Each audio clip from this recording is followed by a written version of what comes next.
did that last.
Will you follow me when the sky starts to change?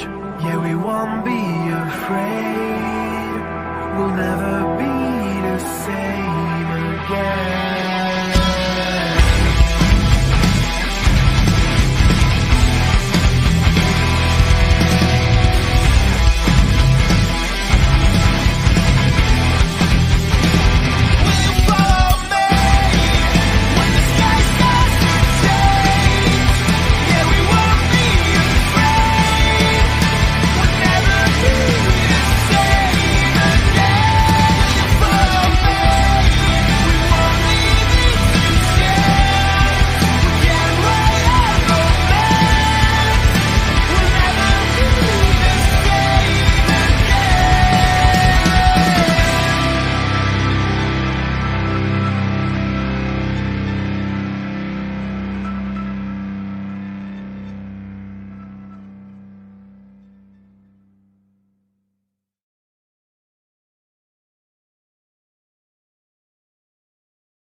You're streaming with the Fantasy Follow.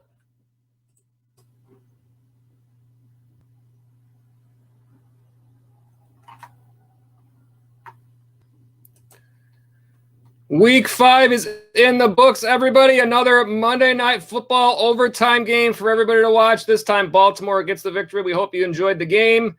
It's time for the Week 5 fantasy recap, and it starts right now. It's a big day of football. You can do this. Make those good decisions. There's never a better time than this week.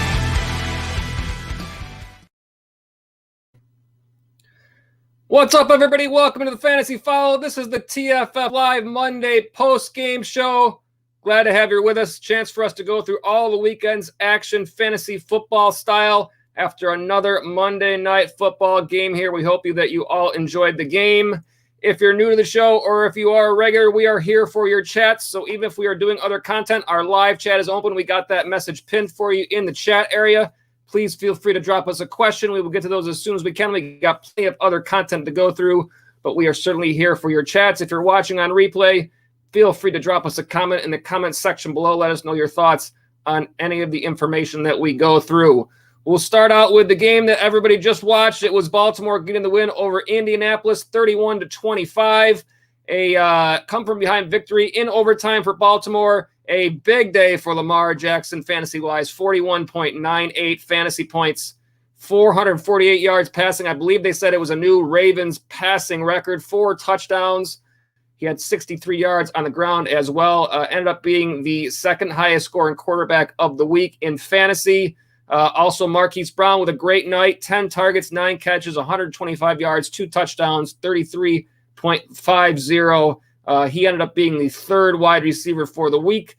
On the Indianapolis side, also Mark Andrews, can't forget him, 41.70, 13 targets, 11 catches, 147, 2 touchdowns. How can you forget the number 1 overall scoring tight end for the Week 5 action? On the Indianapolis side, great night for Jonathan Taylor as well, 31.90. He had that one real long touchdown, 2 overall, 1 on the ground, 1 through the air. 116 in receiving with 3 catches on 4 targets, 53 on the ground on 5 rushes. Michael Pittman Jr. for the wide receiver core, 20.90, 6 catches on 7 targets, 89 yards with a touchdown. And a decent night there for Carson Wentz as well, 402 yards passing, 2 touchdowns, 22.6 fantasy points. So this was an interesting Monday night game, another overtime game for you all, wrapping up a good weekend of football. We'll go through all the games from this weekend. With the exception of the Thursday game. We don't usually talk about that. You guys all know what have happened in that so far. But first, we see some chats. So let's go ahead and get to the chats first. We got Michael Chapp says, hey, I say, what's up, Michael Chapp? You say, what's up, brother? I traded for Hollywood last week. It has paid off. Very nice. Nicely done there, Michael Chapp. Good trade for you. Rob Navarro is here. Rob says, hi, hello there. Hi, Rob. Welcome back to the stream. Bye weeks are here. Should I feel comfortable with Alvin Kamara on bye and starting Henderson, Hunt, and James Robinson full PPR? What will make you feel comfortable about starting these guys as your running backs is look around the rest of your league and look who your opponents are starting. I doubt they're starting a crew that's as strong as yours is. I know looking through all of my different leagues, I'm hard-pressed to find a setup of running backs that are that good in my leagues, let alone the other opponents in my leagues. So, yeah, I don't know how you can't feel comfortable at this point. I like Henderson a whole lot. Kareem Hunt has been great, and James Robinson is playing outstanding. You got 4 great players. You should be great through your bye weeks. If you have decent receiver play along with your running backs, I don't see how you can go wrong with that group. I think this might just be a humble brag on your part, Rob. You just wanted to show off how strong your running backs are. You've done well here to get these guys. So, yeah, I think you're in fine shape, and I'm guessing you're probably right up there in the standings right now based on that team that you have in front of you there. And Michael Chapp says, I have Herbert, Cook, Moss, Diggs, Keenan Allen, Pitts, and Hollywood in the flex. Think my team is stacked and will be a playoff team easy. What do you think? Kyle Pitts certainly turned it on this weekend. We'll talk about that game a little bit. Justin Herbert is playing great. Dalvin Cook hopefully gets back from that injury. Zach Moss has definitely been the back to have in Buffalo, and he's been giving you some nice fantasy points. Stefan Diggs, I'm sure, will turn on. Same thing with Keenan Allen. These guys have just been kind of flying under the radar for now, but I'm sure that they will be fine. You got a nice flex player there. It's all about those bye weeks, and it's all about, avoiding those injuries. Of course, we never want players to get injured, but if they do happen, working that waiver wire and figuring your way out through. So that's where we're at this part of the week. We wrap up week 5, but we look forward to week 6, thinking about what can we do to improve our teams, and that's basically what we're here for. So, Michael Chapp, I think you're in good shape. We'll go through all of our recaps tonight, and if you perhaps see somebody that we've made note of for the possible waiver wire players, you can take a look at them and always give that opportunity to improve your team even further than what you've already got. Rob Navarro, thank you for the chat, Michael Chapp. I like it. Rob Navarro says, I just wanted to confirm the confidence I have in them. Thanks a lot. I don't know how you can't be confident in that core. It's going to be, when you have all 4 of them together, it's probably a difficult decision on which ones to start week in and week out. And unfortunately, that's what happens when you have that good of a team. But, you know, gives you some flexibility because should you decide later on down the year that you want to bolster, you know, a receiver core or something like that, you can always trade your strength. That's what they always talk about. When you got 4 backs that are that good, you know, you can always trade your strength and, you know, bolster your team in other ways. So, yep, I think you guys are in good shape. Glad to have you guys with us.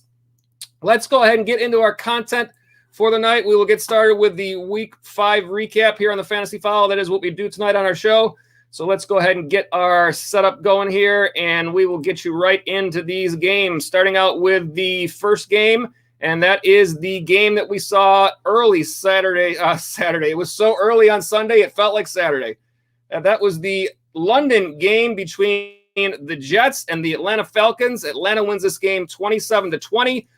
Even a little bit better scoring game than we sometimes expect in these games in London. Sometimes those early games are a little bit of a stinker, and I actually thought that might be the case this game, especially with two teams that have been struggling, I guess, to say the least, between the Jets and the Falcons. But looking at it from fantasy purposes, the Atlanta side, they certainly played better this week. We did have no Calvin Ridley in this game. We also had no Russell Gage, and of course that turned into a great day for Kyle Pitts. Even turned into a decent day for Hayden Hurst at the tight end spot. Pitts with 26.90 points at the tight end there. 10 targets, 9 catches, 119 yards with a touchdown. Matt Ryan with a decent day, 21.58, 342 with 2 touchdowns. Cordero Patterson, trust me, his name's kind of long. So trust me, that does say Cordero Patterson there, even though it's super scrunched. 18.40 for Patterson. He continues his nice play so far this year, looking like that he seems to have established himself there in that offense, even though, you know, might not have thought that it would be a long-lasting thing. It looks like it at this point. 9 targets, 7 catches, 60 yards, 54 on the ground. Mike Davis in there with 12.10 as well, 53 on the ground with a touchdown. Even had a couple of catches for 8 yards as well. On the Jets side of the ball, well, I mean, this is kind of what we expected over there. The quarterback play hasn't necessarily been all that consistent. Certainly this was probably a good week for those of you that tried to stream Atlanta's defense, even though they might not have done that much so far. Michael Carter with a nice game there. It says 16.80. It should actually be 14.80. I think that was just an error on my part in building that graphic. 38 yards with a touchdown there. Ty Johnson, 11-4. Nothing much else to speak of there for the Jets. A tough game for them as well. Obviously, it's been a little bit of a struggle this year, and good chance that likely continues at this point. So Atlanta gets the win in that game. Early morning for those of you that watched or were getting ready for your the rest of your Week 5 matchups as they got into play. Next game we move on to here is New England at Houston. This game was a little bit surprising to me. I thought New England would have an easier time than this with Houston. They do end up winning this game, but this is much closer than I think was anticipated. I know at least by me. 25-22, New England does get that win. Not a great quarterback day fantasy-wise for Mac Jones. 12-5-4, and thus not a great day for many of the receivers other than Hunter Henry at the tight end spot. This was a nice matchup for Henry based on the stats going in. So easy to see why he did end up with that 19.5 there. 8 targets, 6 catches, 75 yards, 1 touchdown. Really the only pass catcher to really do much of anything for New England. On the Houston side, wow, I mean, what happened here? And by the way, what happened in terms of who got the points? Davis Mills with a nice game, 312, 3 touchdowns. Chris Moore, the leading pass catcher. That's right, Chris Moore. I know all of you were ready to go with him. 5 targets, 5 catches, 109 with a touchdown. Chris Conley as well, 15-5-4. Brandon Cooks didn't really get in on the action, and sometimes that does happen playing New England where Belichick is able to take away top guy, but it doesn't appear that he was able to take away much else in this game, even though New England did get that win. So a decent day there on the Houston side. And by the way, we'll make note as we go through the recap here on all these graphics, you see those little yellow W's next to the players. That basically what that means is that those are players that are currently rostered in less than 50% of all leagues. So this is kind of a look forward to Week 6, and perhaps there are some players that you want to be aware of that might be on your waiver wire throughout all these games as we look at the scorers. That's just of note, not only recapping the games, but also keeping an eye on certain players who might be available in your leagues.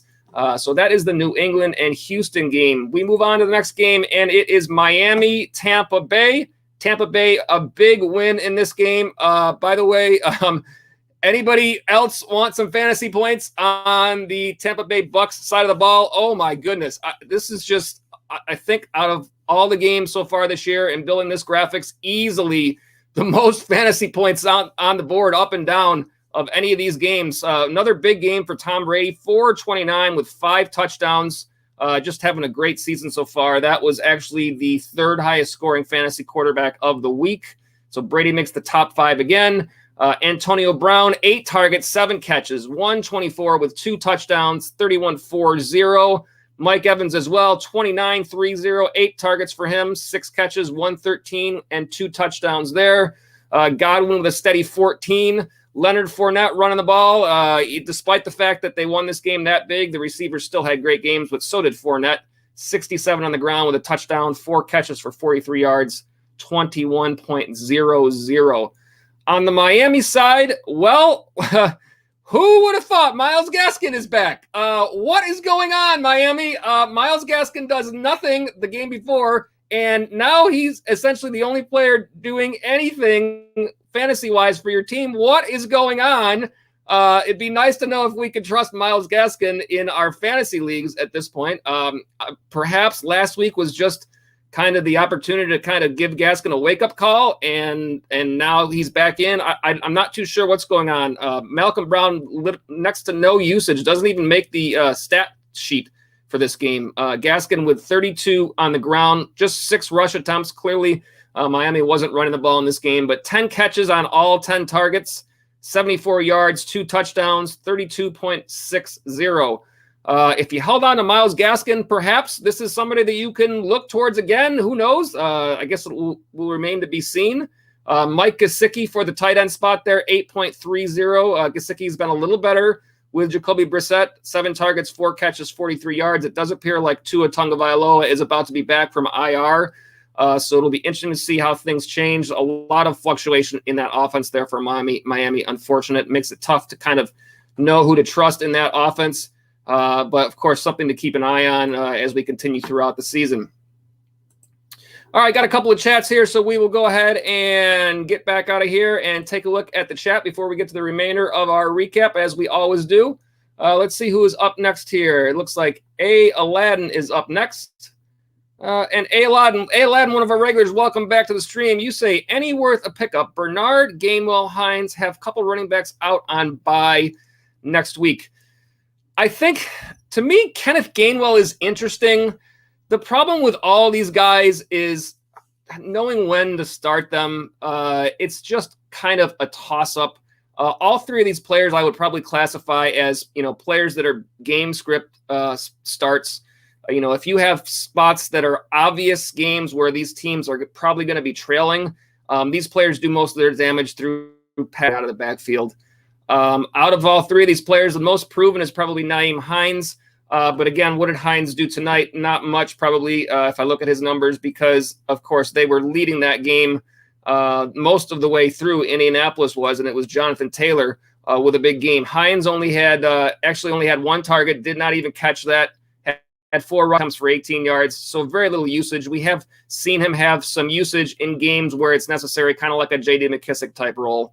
Marlon Mack actually got a little bit of usage tonight for the Colts also, so kind of limited Heinz. The fact that Mack has been back and playing a little bit more too.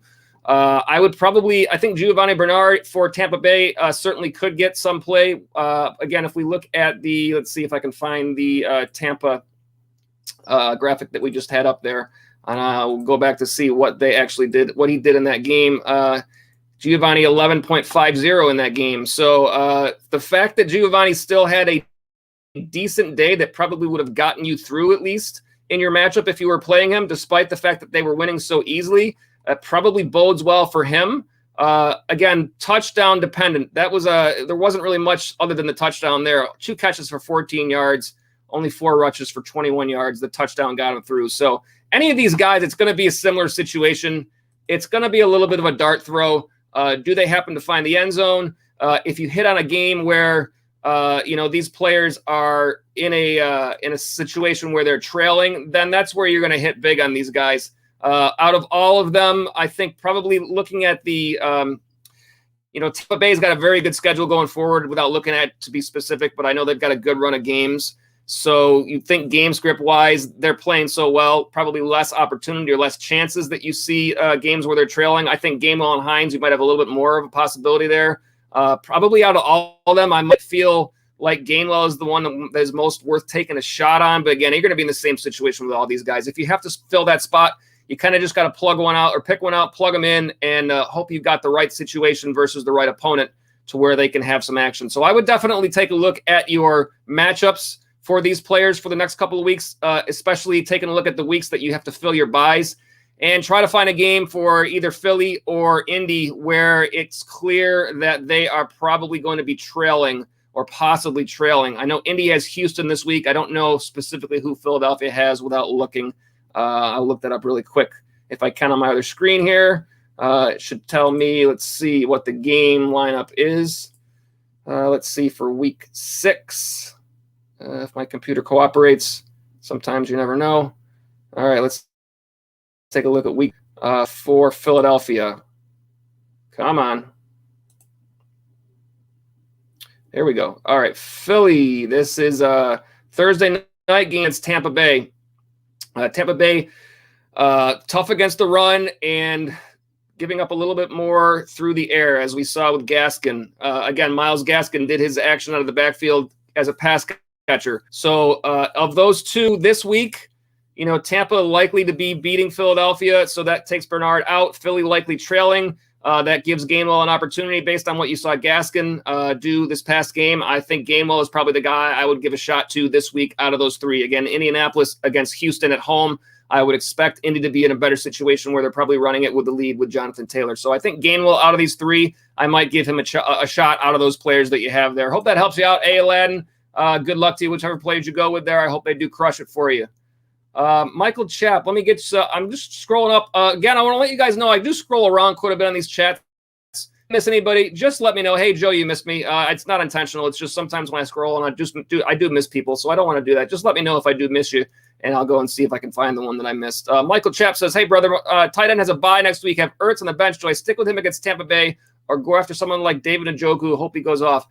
I can't say I have a lot of confidence in Njoku, given the fact that, just out of the blue, having a great game. Does that mean all of a sudden he's going to be their guy? I don't. How are we to predict that? The tight end spot is so difficult. I don't know that Ertz is in a much better situation than Njoku, but I might at least feel better with him. I don't know. I think with Njoku, you're chasing points at best. That's the best way I can put it. The Philadelphia game is the next game up on my recap. So what I'll do is I'll recap that Philadelphia game next, and we'll talk more about the Ertz situation as we go. If that works for you there, Michael. I don't see any more chats here in line that I've missed. So I will go ahead and do that next for you, Michael, and we'll talk a little bit about the situation in that game. Let me get my screen set up to do that here. All right, let's see. Philadelphia up next against Carolina, and that was Philly getting the win 21-18. Taking a look at the Philly side of the ball, another good game for Jalen Hurts, looking like a very, very steady quarterback this year. Didn't have huge numbers in terms of real football, but fantasy-wise, again, he gives you such a nice floor because of his rush game. Only had 198 through the air, just 30 yards on the ground, but did have 2 rushing touchdowns, so he gets to 23-9 too. You feel good about Jalen Hurts at this time as your starter moving forward. Devonta Smith, the top receiver, 14-7-0, 9 targets, 7 catches, 77 yards. Miles Sanders just 10-10 on the ground, 11 attempts, 45 yards. Sanders had 5 targets as well, 5 catches. Kenneth Gainwell with 4 targets, 2 catches for 9 yards, 2 rush attempts, 16 yards. So Gainwell not doing a lot there. It's a mystery to me how we're going to figure out when to play this guy. He seemed to have shown flashes, but what Philadelphia wants to do with him, how do we know at this point? Tight end wise, as we talked about here, Goddard 3 targets, 2 catches, 28 yards. He was the leading tight end on the team fantasy-wise at 4.80. Last game, Ertz did have 6 targets. Only had 1 catch, 7 yards. 1.70 was his fantasy total. Zach Ertz is a player that was so frustrating last year, I thought, in this offense. I don't know if they're, depending on what's on your waiver wire, what else you're going to find out there that's better. I think there are some deeper tight ends that might be worth looking at from other teams that you would take a shot at this point? I know I literally played CJ Uzama this week in one of my leagues, looking a little bit deeper to try to find somebody that might be a little bit more off the radar, but could have some nice involvement. So it's definitely going to be a little bit of looking around on your part there, Michael, as you look for that guy that you want to fill that spot, unless you just decide that you want to go with either Ertz or, like you said, Njoku, and just kind of roll it and see what happens. It's tough at the tight end, especially when you get into bye weeks. It's going to be that way. If you don't have one of those top guys, I know I'm in that same situation in most of my leagues too. So we'll talk about that a lot probably as we go through more information like on waiver wires and things like that. We'll continue to look at that. Carolina side, hope that helps you out there, Michael. On the Carolina side, Sam Darnold, ooh boy, 3 picks, 1 touchdown, 177. Not a good game there for Darnold, who had been playing very well. Of course, the receivers in turn did not have nice games either. If you were playing Chuba Hubbard, for those of you that had Christian McCaffrey, and while he was still out, or even if you picked up Chuba Hubbard on your team and didn't have McCaffrey, he turned in a decent day for you, 18.70. Lot of usage, 24 attempts, 104 yards on the ground, 6 targets, 5 catches, 33 yards. I don't know what happens this week. It does look like McCaffrey is expected to be back, they're hoping to have him back this week. So we'll see what happens there if we continue to have more Chuba Hubbard, or if McCaffrey gets back in the fold.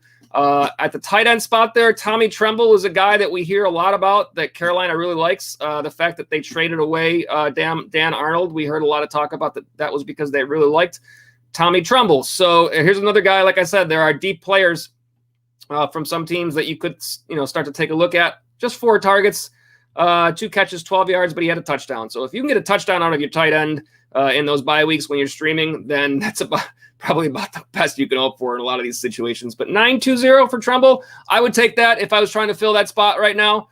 So there are some players out there that you could take a look at that are along those lines that might be able to help you on your team, but certainly not a situation that's going to be by any means great for anybody. All right, I see another chat here, so let me go ahead and we will do the next recap after we do this chat here. So let me click out of these graphics and we will get back to full screen here. There we go. And let's bring up the next chat. And that is from, let me know if I say this name right or the way you're intending it to be said. I'm going to go with Taggy Carp. And if it's not that, or it could be Tag I Carp, I have no idea. But I try to get these names as best as possible. Sometimes, they can be a little bit tricky on these YouTube accounts. So if I said it right, let me know. If not, I'll try my best. You say, hi, new joiner here. I say, welcome. Glad to have you on the stream.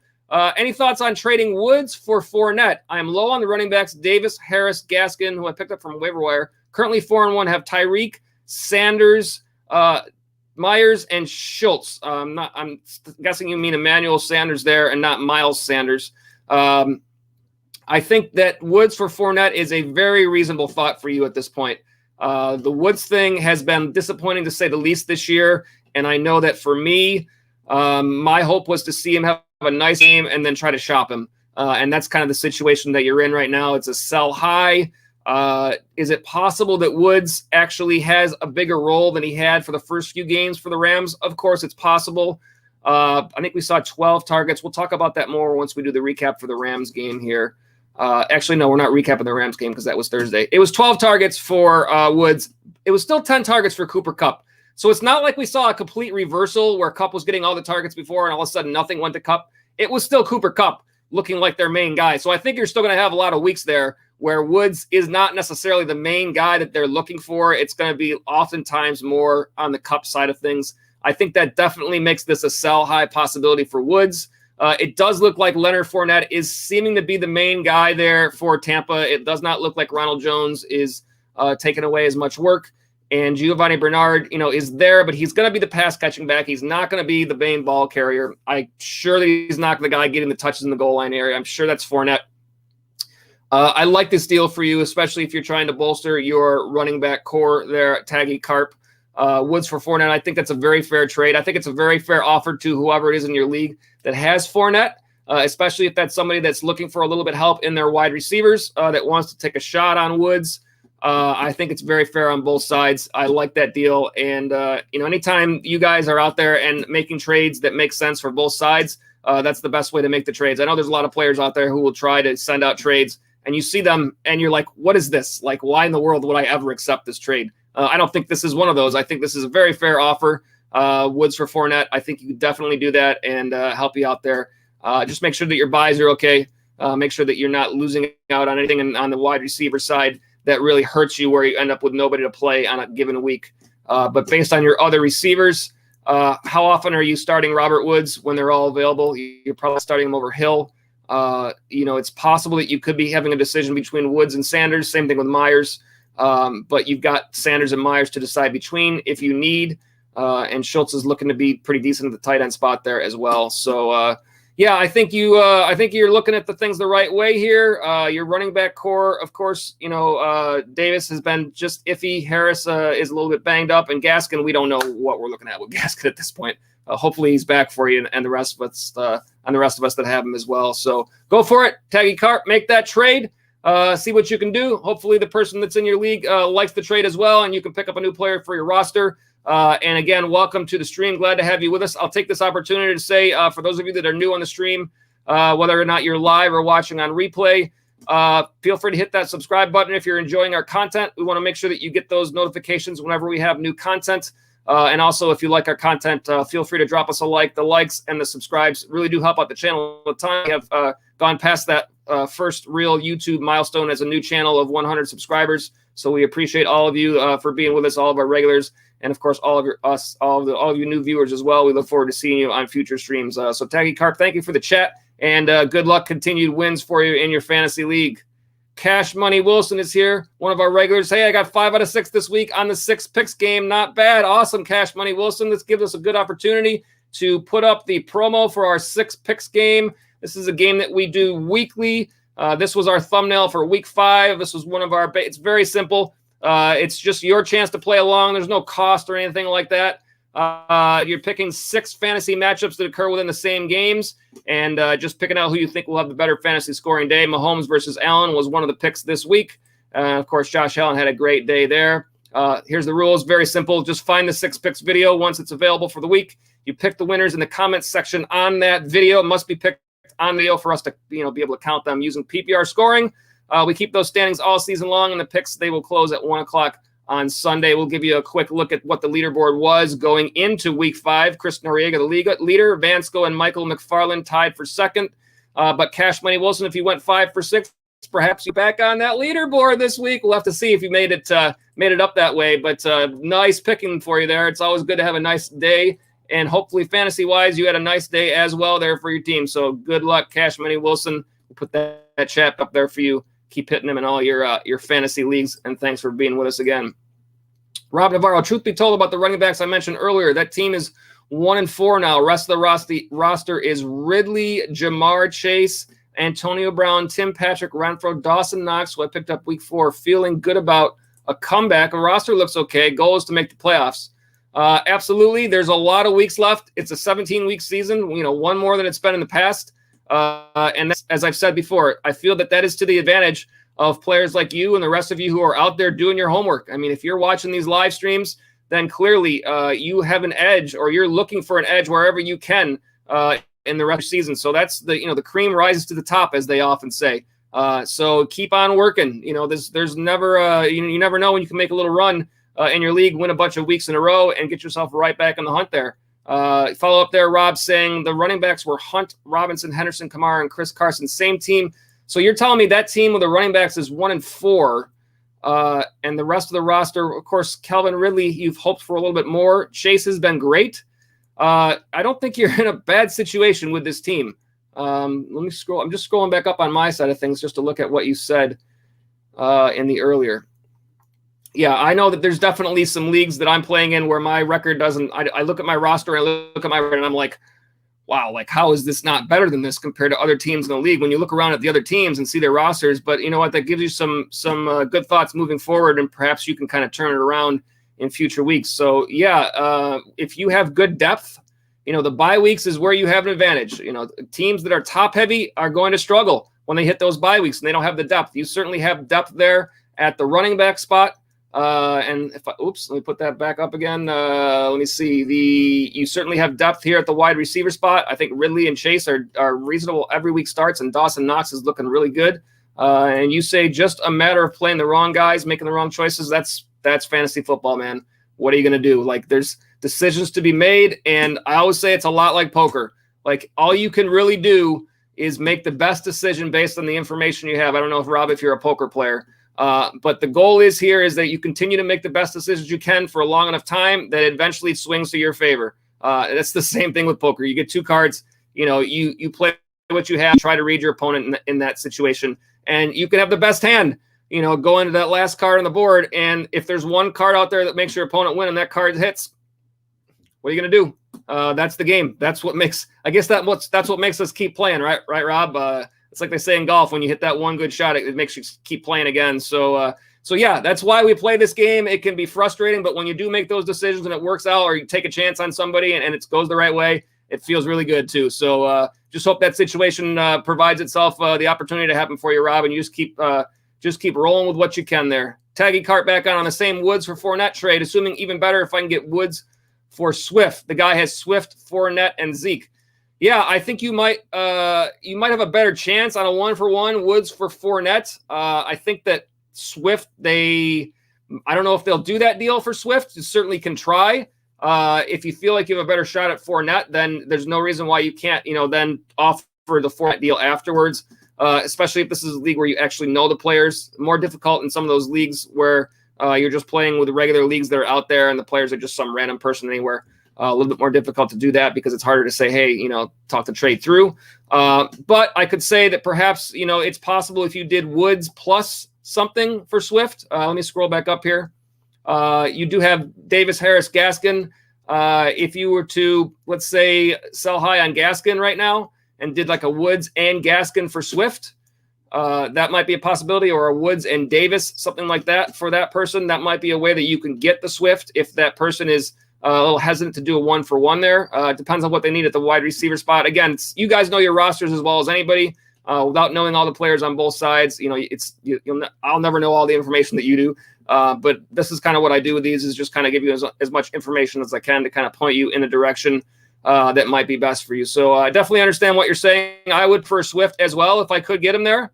But I don't think Fournette is a bad pickup either if you can't get Swift out of this. So I think either one probably does give you some opportunity for improvement there. Hard to know what Woods is going to do. It's possible Woods plays great the rest of the year. Just hard to say at this point. Rob, thank you, Taggy Cart, for the chat. Rod Navarro says, Tannehill at QB hurt me too. I agree. Tannehill has been frustrating this year. I don't know how much of it is the injuries that they've had. A.J. Brown was back this week and didn't do much. That was a little bit frustrating. Derrick Henry's been playing great. Of course, they're leaning on him at this point. Who knows what's going to happen there for Ryan Tannehill. I would be thinking about looking around, seeing what's out there and streaming quarterbacks at this point if you have to. It's not a situation you want to be in. But, these things happen. Sometimes you draft that guy, expect him to play well, and he just doesn't do it for you. So there are some players out there that you can look at that probably are not rostered in a lot of leagues. They're playing decent overall. A guy like a Taylor Heineke, who I know didn't have a great game this week, but has played pretty well overall. He's got some decent weapons to throw the ball to. Sam Darnold did not play well this week, but that doesn't mean he's never going to play well again.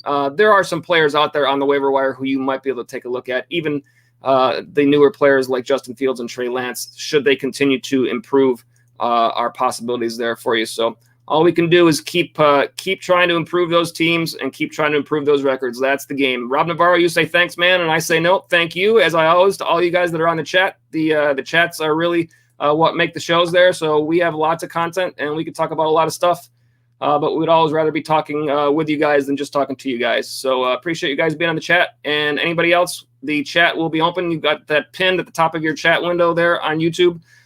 Feel free to drop us a chat throughout all the other content that we're doing. Or again, as I said, if you're watching on replay, feel free to drop us a comment below. Leave us your thoughts. We will go ahead and continue our recap of the rest of these games. And I believe the next game up that we haven't talked about yet here, we did Philadelphia, right? And next up should be this game, and that is Tennessee and Jacksonville. So speaking of Ryan Tannehill, there he is. Let's take a look at what we got from this game. If my computer, which is not really all that cooperating with me that much right now, I'll do my best. Come on, screen, literally, like, don't you know I'm live right now? Like, can you pick a better time to not work? Now I can't even see myself. There we go. Wow, what is going on? I'll just talk about, I don't need my other screen up. I can talk about this. Ryan Tannehill, I usually have the stats up on my other screen so I can read them off. instead of just reading off what I have on the graphics. But right now my computer doesn't like me at all. So here it is. Tennessee wins this game 37-19. A big win there.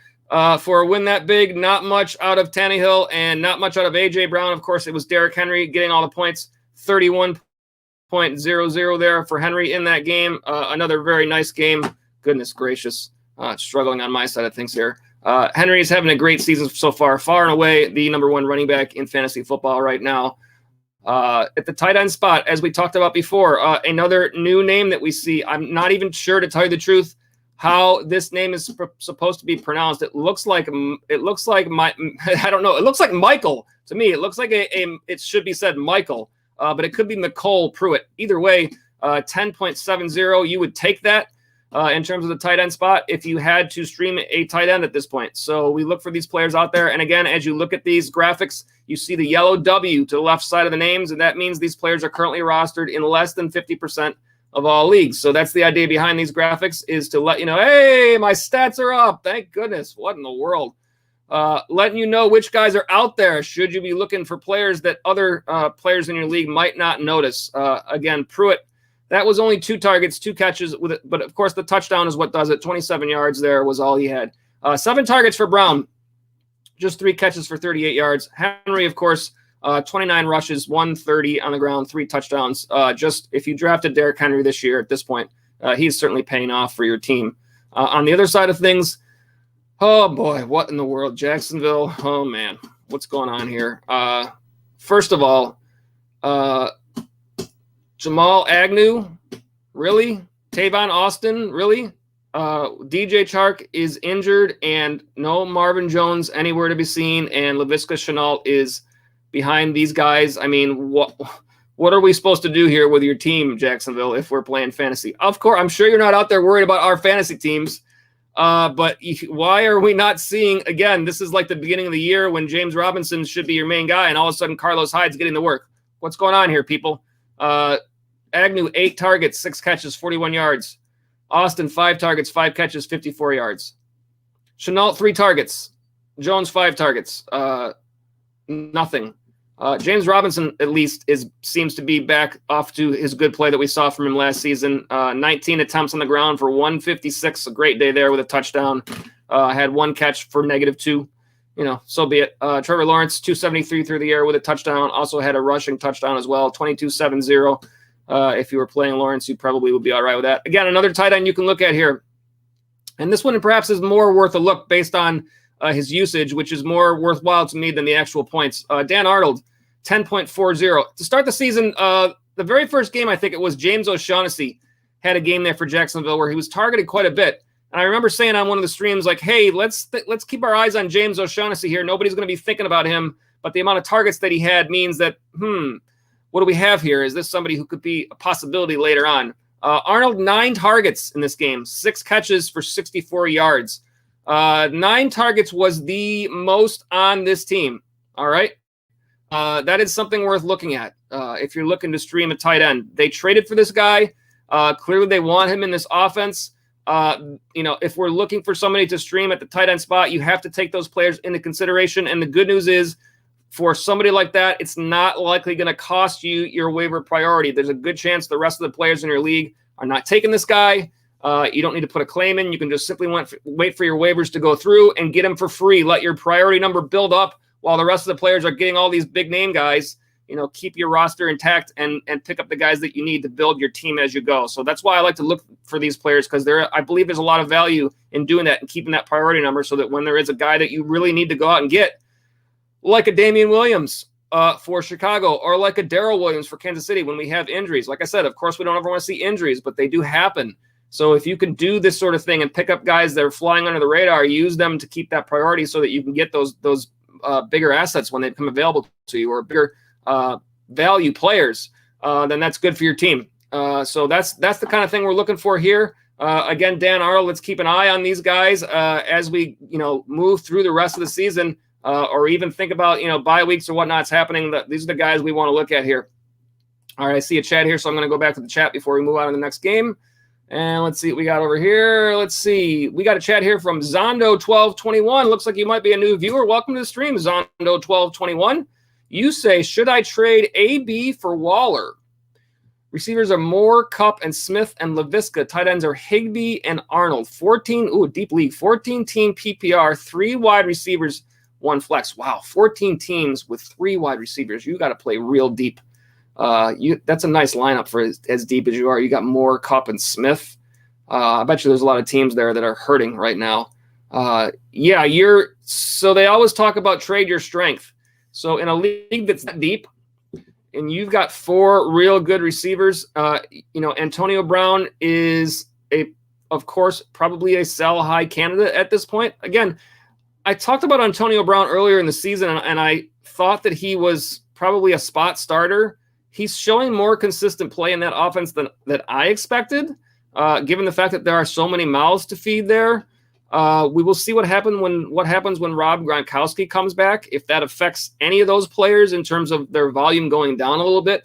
But do I think that you can think about doing this? Absolutely, I think you can think about doing this. I don't think you're in bad shape with Higbee or Arnold there. Like I said, we just talked about Arnold. So I don't think you're in bad shape at all if you want to stand pat on where you are. But I do think that if you want to go out and get a guy like Waller, you may even, let's say that the person in your league who has Waller doesn't want to give him up for just Brown. But I think you could certainly swing a Brown with Higbee for Waller. And that way that person has somebody to, fill in that spot that they're losing and can still feel good about their chances moving forward. I don't know if, when you have a tight end that's as good as Darren Waller, I know a lot of times it's tough to get those players to trade them away unless they feel like they're getting something really good back. So perhaps that person, again, I don't know the rosters, but perhaps that person is really thin at wide receiver, and Antonio Brown would really help them out a lot. Would they be willing to give up Waller? I don't know. I don't know if they have a backup tight end on their roster already. If they don't, then you might be able to sweeten that deal by adding in, because you're not going to, if you're only playing one tight end, you're not going to, if you get Waller, you're playing him every week, right? You don't need a Higbee Arnold combination. You can move one of those guys and still be just fine. So I think it's a reasonable thought, and I think you can make a fair deal to this other person in your league. If they don't like just a 1-for-1 here, if they feel like they are going to lose too much value at the tight end spot, you have the opportunity to add in one of those players and get the player that you're looking for. So sure, if you can get a Darren Waller on your roster with the rest of those players, then you've probably improved yourself. He certainly would be, I would consider him the best player in that trade. Although Antonio Brown, if he continues to have this consistent level, I did not expect him to have this level where he's at right now. I want to take a look at actually where he ranks on my other screen real quick, just because I'm kind of curious as we talk about these things. The good thing I like about these live streams when there's time to, for those of you that might have been with us on our Sunday pregame show, when you're talking about, we have all these questions and it's almost game time and people are setting their lineups. We get to this point where it's like rapid fire. I prefer to be able to talk a little bit more and analyze these things, give these questions their due. So I do want to see where Antonio Brown actually sits right now, because I'm very curious. Going into this week, he wide receiver 19, so solidly a WR2 in your lineup. As good of a week as he had this week, he's going to be higher at this point, and I'm talking overall standings for the year. Again, Antonio Brown was the number 4 receiver of the week, 31.40 in full PPR. So he is clearly going to move up that list. He's probably going to move past guys right now that he's behind. Let's see, he's definitely moving past like a Diggs. He's moving past a Thielen. I don't know how close he is to these guys, but he's probably moving past Cooks. He's probably moving past Keenan Allen. There's a lot of guys that he's moving up that list on here. So there's a lot of value to be had, probably the most, or potentially as high as it's going to be for Brown right now. Not to say that it's going to fall off, because I don't know if it is.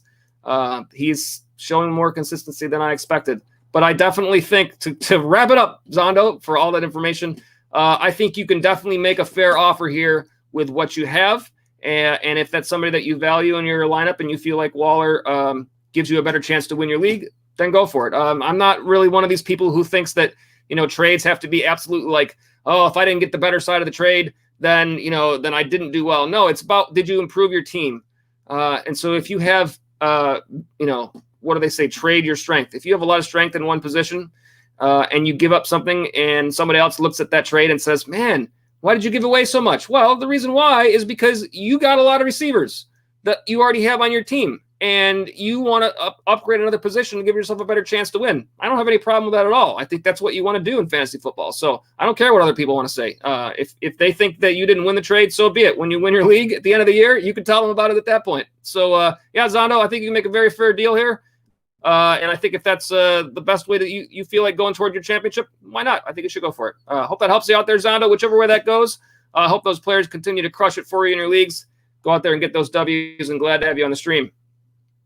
All right, let's move forward with our recap. Looking back at week 5, and the next game up is going to be Denver and Pittsburgh. So let's go ahead and slide out here and take a look at the next game in order here. Pittsburgh wins this game 27-19, a little better production that we've seen so far from the Pittsburgh Steelers. So nice to see there. A nice fantasy day for a couple of players on that side. Unfortunately, Juju Smith-Schuster, of course, with that injury, looks like a season ending for him. Looks like those are what the reports are right now. So that is unfortunate. On the Denver side of things, Teddy Bridgewater had a decent game there, 288 through the air with 2 touchdowns. Cortland Sutton, the top receiver, and very nice game, 11 targets, 7 catches, 120 yards with a touchdown, 25.00. Patrick and Hinton also brought in good games there for Denver. At the tight end spot, Noah Fant with 5 targets, 20 yards on 3 catches, 5.00. And then Javonte Williams was the guy who saw the better side fantasy-wise. It's still pretty much a split with Williams and Gordon.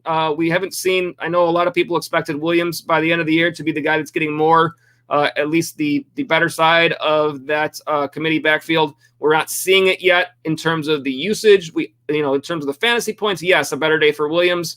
But he had 8 rushes. Gordon had 9 without looking at the snap counts themselves. I'll go off the data that I have here right now.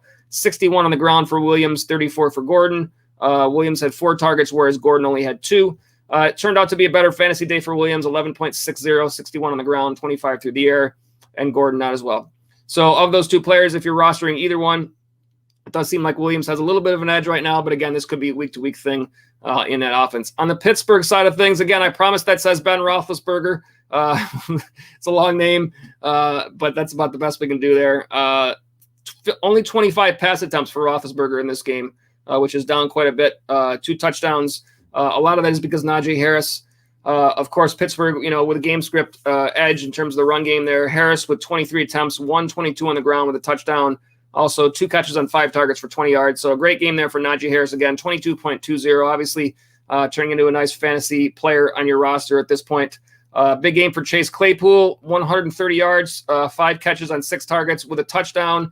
And Deontay Johnson had that early big touchdown and then didn't do much else. Only 2 targets, 2 catches, 72 yards. Obviously, like I said, with that touchdown, 15.20 is his total for the game.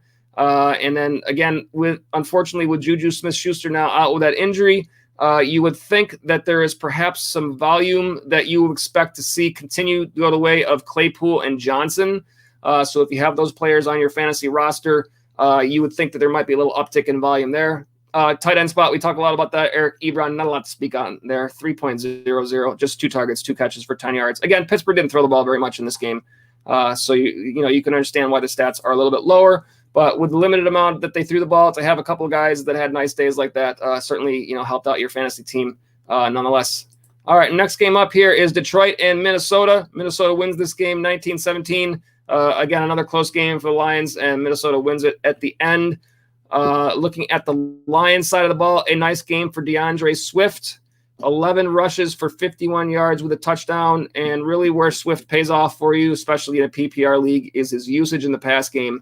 7 targets, 6 catches for 53 yards, 22.40. A nice fantasy day there for DeAndre Swift. TJ Hawkinson, a little bit banged up, just 4 targets, 2 catches, 22 yards, 4.20 there. Not a lot to speak of the rest of the way around. Amon-Ra St. Brown, the leading receiver, 13.50 there, 8 targets, 7 catches, 665 yards. Again, I think those receivers in Detroit is going to be a revolving door all year. I think it's going to be tough to predict, if you're trying to roster any of them, which one it's going to be there. The guys you trust there are Hawkinson and Swift, and perhaps Jamal Williams here and there if necessary, but I think the receivers are tough. On the Minnesota side of the ball, nice game there for Justin Jefferson. Again, 8 targets. You don't expect anything less there from Jefferson. 7 catches, 124 yards. That was 19. I'm sorry. Let's see if these stats are completely wrong. These stats are not correct at all. So I did this last week. So disregard the numbers, but I'll still go through and give you the data. Sometimes when I'm building these graphics, they get a little bit switched up. Kirk Cousins should have been 15.20. His number's 295, 1 touchdown. Alexander Madison, with Dalvin Cook out of the lineup there, had 27.10, not the 22.20 you see there. Great game for Madison, 27 rushes, 121 yards there. Also 7 catches on all 7 targets, 40 yards with a touchdown through the air as well. Justin Jefferson did lead the receivers. They're in the right order, just the numbers are wrong. 8 targets for Jefferson, 7 catches, 124 yards, 19.40. Adam Thielen with a not that great of a day there for you. 9.00 in PPR, 4 targets, 3 catches, 60 yards. Would like to see more out of Thielen for sure. Dede Westbrook's numbers are 4.80, 18 yards on 3 catches.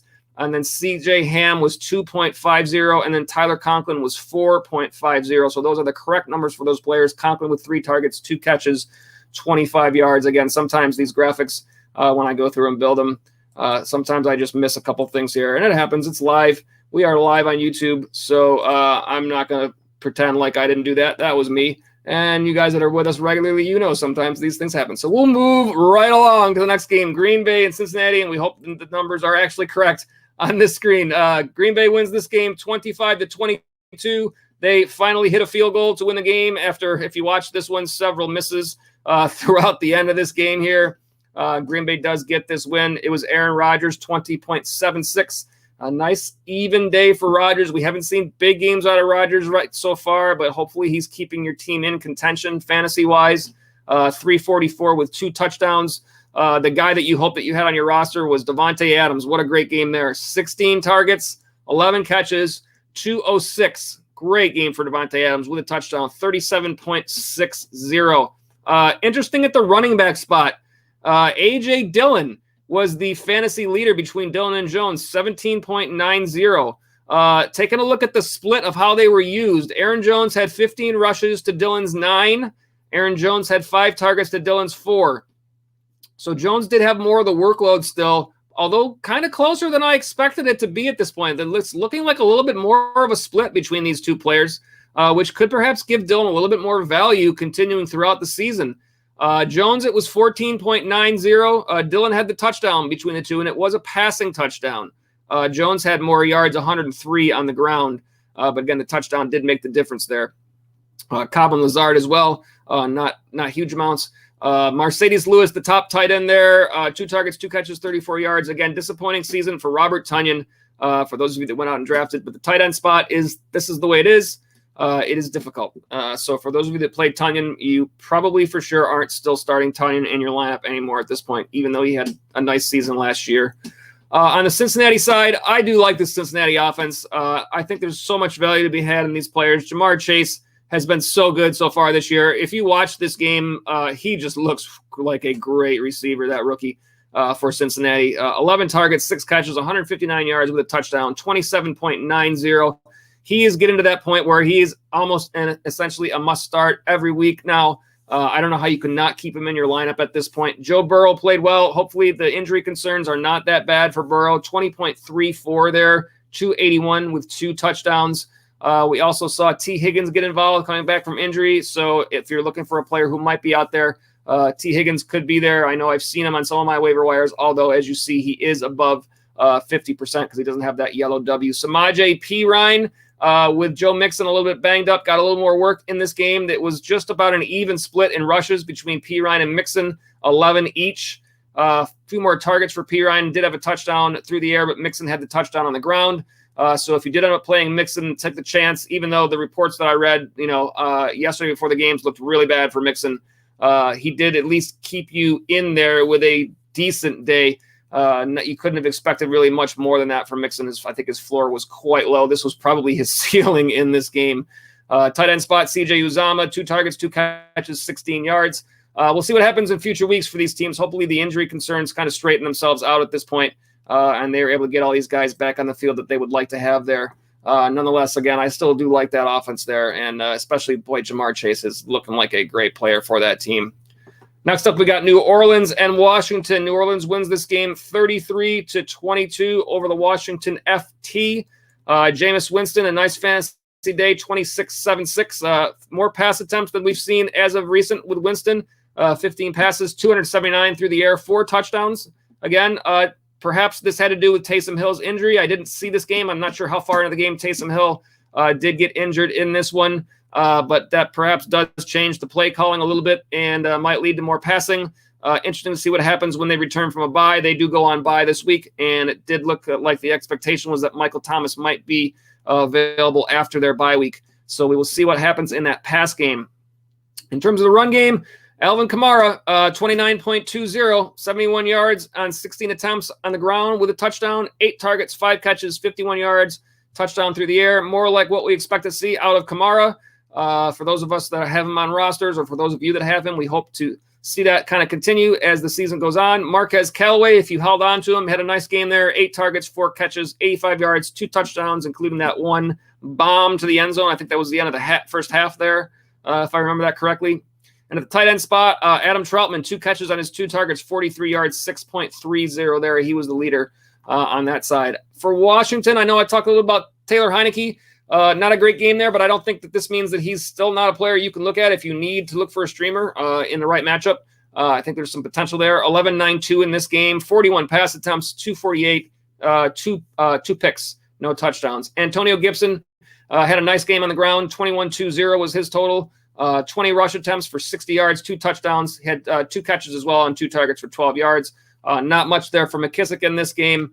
And really not a whole lot the rest of the way around there. Terry McLaurin is the guy that you were probably hoping for there if you have any receivers on your roster in this game. Again, the yellow W's all over the place in this one. They do tell you that these are players that are currently rostered in less than 50% of all leagues. So just about all the players on this graphic are. Not a great game for McLaurin, although he did still see 11 targets, just 4 catches for 46 yards. So again, I think you hope for better days there. Perhaps Ricky Seals-Jones at the tight end spot is somebody that you might be able to look to with Logan Thomas currently injured. 9 targets for Ricky Seals-Jones, 5 catches, 41 yards. If they continue to use him in their offense there and you're looking for somebody to stream, this is another name that you might be able to look at and kind of pick up without having to use one of your waiver claims. So a player to keep an eye on there in that offense for Winton. Next up is Chicago at Las Vegas. Of course, not a lot of good news coming out of Las Vegas today with the John Gruden situation. Not what we want to see at all. So not surprised at the end result that happened there. Hopefully Las Vegas is able to kind of clean things up there on their side of things. And hopefully, they got off to a nice start. So we don't want to see a situation like that kind of bring down anybody else who doesn't deserve to be in that situation. Not good. We don't want to see that at all. So that's all I will say about that. Las Vegas loses this game 20-9. Chicago quietly, very quietly in terms of fantasy. Justin Fields in that start that he got there, not much there. Not a lot of pass attempts, only 20. Had a touchdown, 111 yards. Didn't see much work on the ground. We expected that Justin Fields might see some work on the ground to help out his floor. Oh, Helen Robinson. If you have him on a roster, oh, man, it is frustrating right now. 7.20 in this game, 5 targets, 4 catches, 32 yards. Really, the run game for Chicago is kind of where you're looking if you have any possibilities in fantasy. With David Montgomery, unfortunately, out injured. Damien Williams was a guy that most of you went out and tried to pick up off the waiver wire this past week. He returned a nice game for you, 16.40, 64 yards on the ground with a touchdown. 2 catches on 3 targets for 21 yards. The interesting part of this is Khalil Herbert, who was another name there for the Bears in the run game. Herbert actually had more rush attempts in this game than Williams did. He did not have as many fantasy points, but this is something to keep an eye on. And there was some thought that Williams might have been a little banged up going into this game. So is that the reason, or is this going to be a split in this backfield? If it's a split, then most of you who picked up one of these players picked up Williams. This is something to keep an eye on and something to think about when you're deciding on these matchups in future weeks, because to me, I would have thought Williams is an auto start with Montgomery while he's out injured. Williams is an experienced back, and I would have thought he would have gotten all the volume there. He did not. So this is something to keep an eye on as you make these decisions in future weeks. So that is the situation there. Again, another tight end that we didn't expect to see. I believe it's Jesper Horsted. I can't say that I saw this game to know if that's how he wants his name said, but no. I mean, yes, as I say that, yes, it's a new name, but no, it's not a name to look at. Only one target, one catch. He had one catch for 2 yards. He had a touchdown, so that's why he was the main guy. Just not enough passing volume to really know what's going on for the Bears there. On the Las Vegas side of things, obviously a down game there for Derek Carr. A good game for Josh Jacobs. Nice to see him back in there and getting all the volume. Pretty much 15 rushes for 48 yards, had a touchdown. Also seeing some pass game usage with 5 targets, 4 catches just for 19 yards there. Hunter Renfrow, the leading receiver, at 11.60, 8 targets, 6 catches, 56 yards. And Darren Waller, 8.50, hopefully kept you in your matchup. Sometimes we see great games from Waller. This one just kind of a middle of the road, 8 targets, 4 catches, 45 yards there for Waller. Cleveland and the Chargers next up. This is fantasy points everywhere for this game. High scoring game, 47-42. The Chargers get the win in this one. Things look pretty good there for a lot of players if you have them on your roster. Certainly on the Chargers side, Justin Herbert, 42.82. He was the number 1 fantasy quarterback this week. Just ahead of Lamar Jackson for the week. 398 yards, 4 touchdowns. Also had 29 on the ground with a touchdown there as well. Austin Eckler, a great game out of the backfield. 17 rush attempts for 66 yards with 2 touchdowns. One of them helped out a little bit by Cleveland if you saw the highlights or if you saw the game. And also, again, with Eckler in a PPR league, his value is there. 5 catches on all 5 of his targets, 53 yards with a touchdown through the air as well. So another good game for Austin Eckler. Mike Williams, oh my goodness. First of all, is anybody going to cover Mike Williams? Like, I mean, of course, if you got him on your roster, you don't want him to cover him. But, man, you look at some of those plays, like, nobody is anywhere near him. Like, this is unbelievable. Nonetheless, the clear target leader for LA again at this time, I know those of you out there who have Keenan Allen, as I do in some spots, I mean, wow, it's like you hope that Keenan Allen's going to get some of this in future weeks. Not that he had an awful game at 13.50, but Keenan had 9 targets, 6 catches for 75 yards. Mike Williams, 16 targets, 8 catches, 165 yards, 2 touchdowns, 36.50. For where you drafted him this year, Mike Williams is a league winner for you right now, especially if this continues the rest of the year. So for those of you who got him, well done, and hope that he continues to produce these huge games. You know, he's got a good offense to work with and a good quarterback. There's certainly a lot of potential there for that to continue. On the tight end side of things, Donald Parnum Jr. got in there as the top tight end, 12.90, just 2 catches, 29 yards. But again, he had the touchdown. Jared Cook, we might have expected to have a little bit more. He did have 3 targets, just 1 catch for 29 yards. That was 3.90 for Cook. So not as much there. On the Cleveland side of the ball, Baker Mayfield with a good day, 23.00 there. Kareem Hunt and Nick Chubb both with great games. Kareem Hunt has been great all year. I believe he's actually slightly ahead of Nick Chubb overall for the season in terms of fantasy points right now. It was 25.90 for Hunt. That was 12 rushes, 61 yards, 2 touchdowns. And then in the pass game, of course, Hunt, 6 targets, 5 catches, 28 yards. Chubb, 28 attempts for 161 on the ground. A great game. 1 touchdown there as well. So again, a little bit more value for Chubb if you're playing him in a standard league right now than in a PPR format. But even so, in a PPR format, I'm pretty sure you'll take that sort of a day. And, David Njoku, 7 targets, 7 catches, 149 yards, 1 touchdown. This is a player who there's a lot of people that thought has had a lot of potential in this offense in the past, but it hasn't happened. What is this? What do we make of this Njoku thing at this point? Is this a player that you could pick up and stream, or are we just chasing points if we do that? I don't know if we know the answer to that yet, but with a game that good, he's probably going to pop up on that waiver wire this week. Again, the yellow W's tell you which players are currently rostered in less than 50% of all leagues. So if you need a tight end, if you're streaming tight ends, I don't know, you probably have to take a chance on this guy and see what happens. Whenever someone has that great of a game, despite what you think of whether or not this is something that continues, I don't know. You don't want to miss out on something that could be good for your team there. So this is probably a guy that's going to take a person's waiver priority this week to get them. on their rosters. So David Njoku, again, a big game there, 27.90, and we will see what happens moving forward in that offense for Njoku. Disappointing day for Odell, just four fantasy points, 3 targets only, 2 catches, 20 yards. The target leader for Cleveland was Njoku. 7 was the most in that game. Donovan Peoples-Jones was the next highest with 6, as was Kareem Hunt. So interesting to see what happens as we look, to move forward with that offense there in Cleveland. All right, a couple more games to go on the recap. Before we do that, I see a couple of new chats here, so let's jump on over to the chat section and see what we got here. We got one from one of our regular LeBron's Brain. Welcome back to the stream, LeBron's Brain. You say, me and my opponent this week were tied, and he had Lamar, and I had Taylor and Pitt and PPR, and wow. I'm paraphrasing. Why does Lamar have to do all that? This is why we play fantasy football, right? You say, I won by 7, but still. Lamar Jackson, a big passing game in addition to what we expect Lamar Jackson to have on the ground.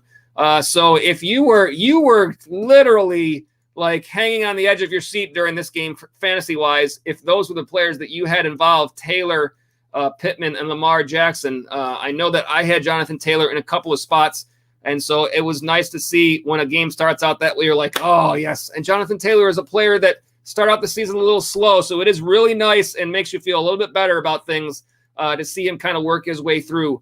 Lamar Jackson, what more can you say about this guy? When we were back in draft season, I talked about this on some of the streams. I'm not saying anything negative about Kyler Murray. I think Kyler Murray is probably still ahead of Lamar Jackson in terms of, the overall fantasy points scored this year. I'm going to look while we're talking because I'm curious.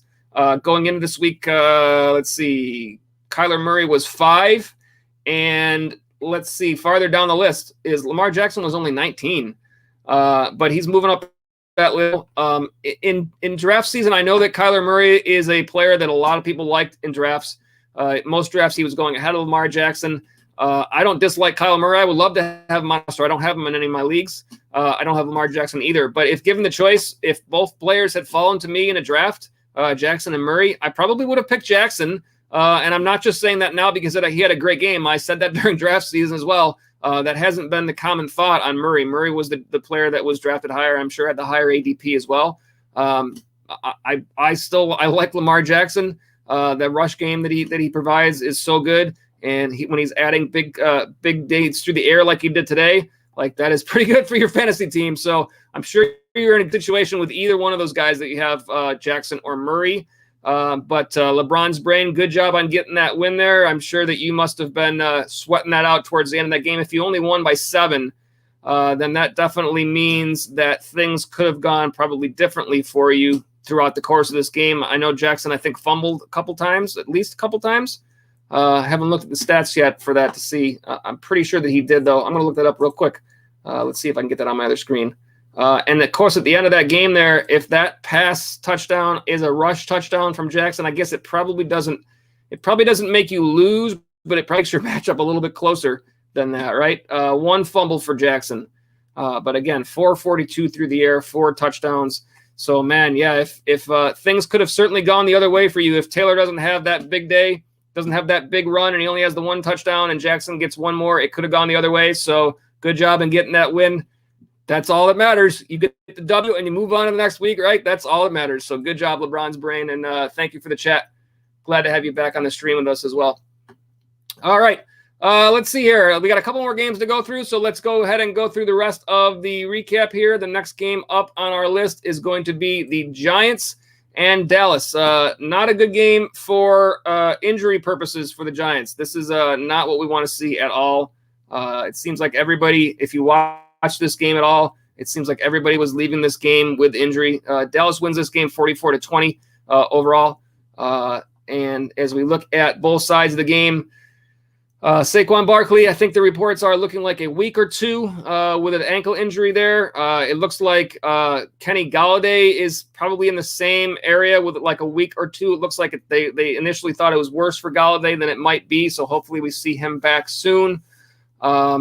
Devontae Booker becomes a player that you can think about this week on the waiver wire. I don't know how much I like the prospects of the Giants to play well in these next couple of games, given that there are so many players that are going to be out for that roster. But what are you going to do? Sometimes if there's a running back available, you might have to go and get him. He did have 20.80 in this game, in a game that they were way behind. 16 rushes for 42 yards with a touchdown, 4 targets, 3 catches, 16 yards, touchdown there as well.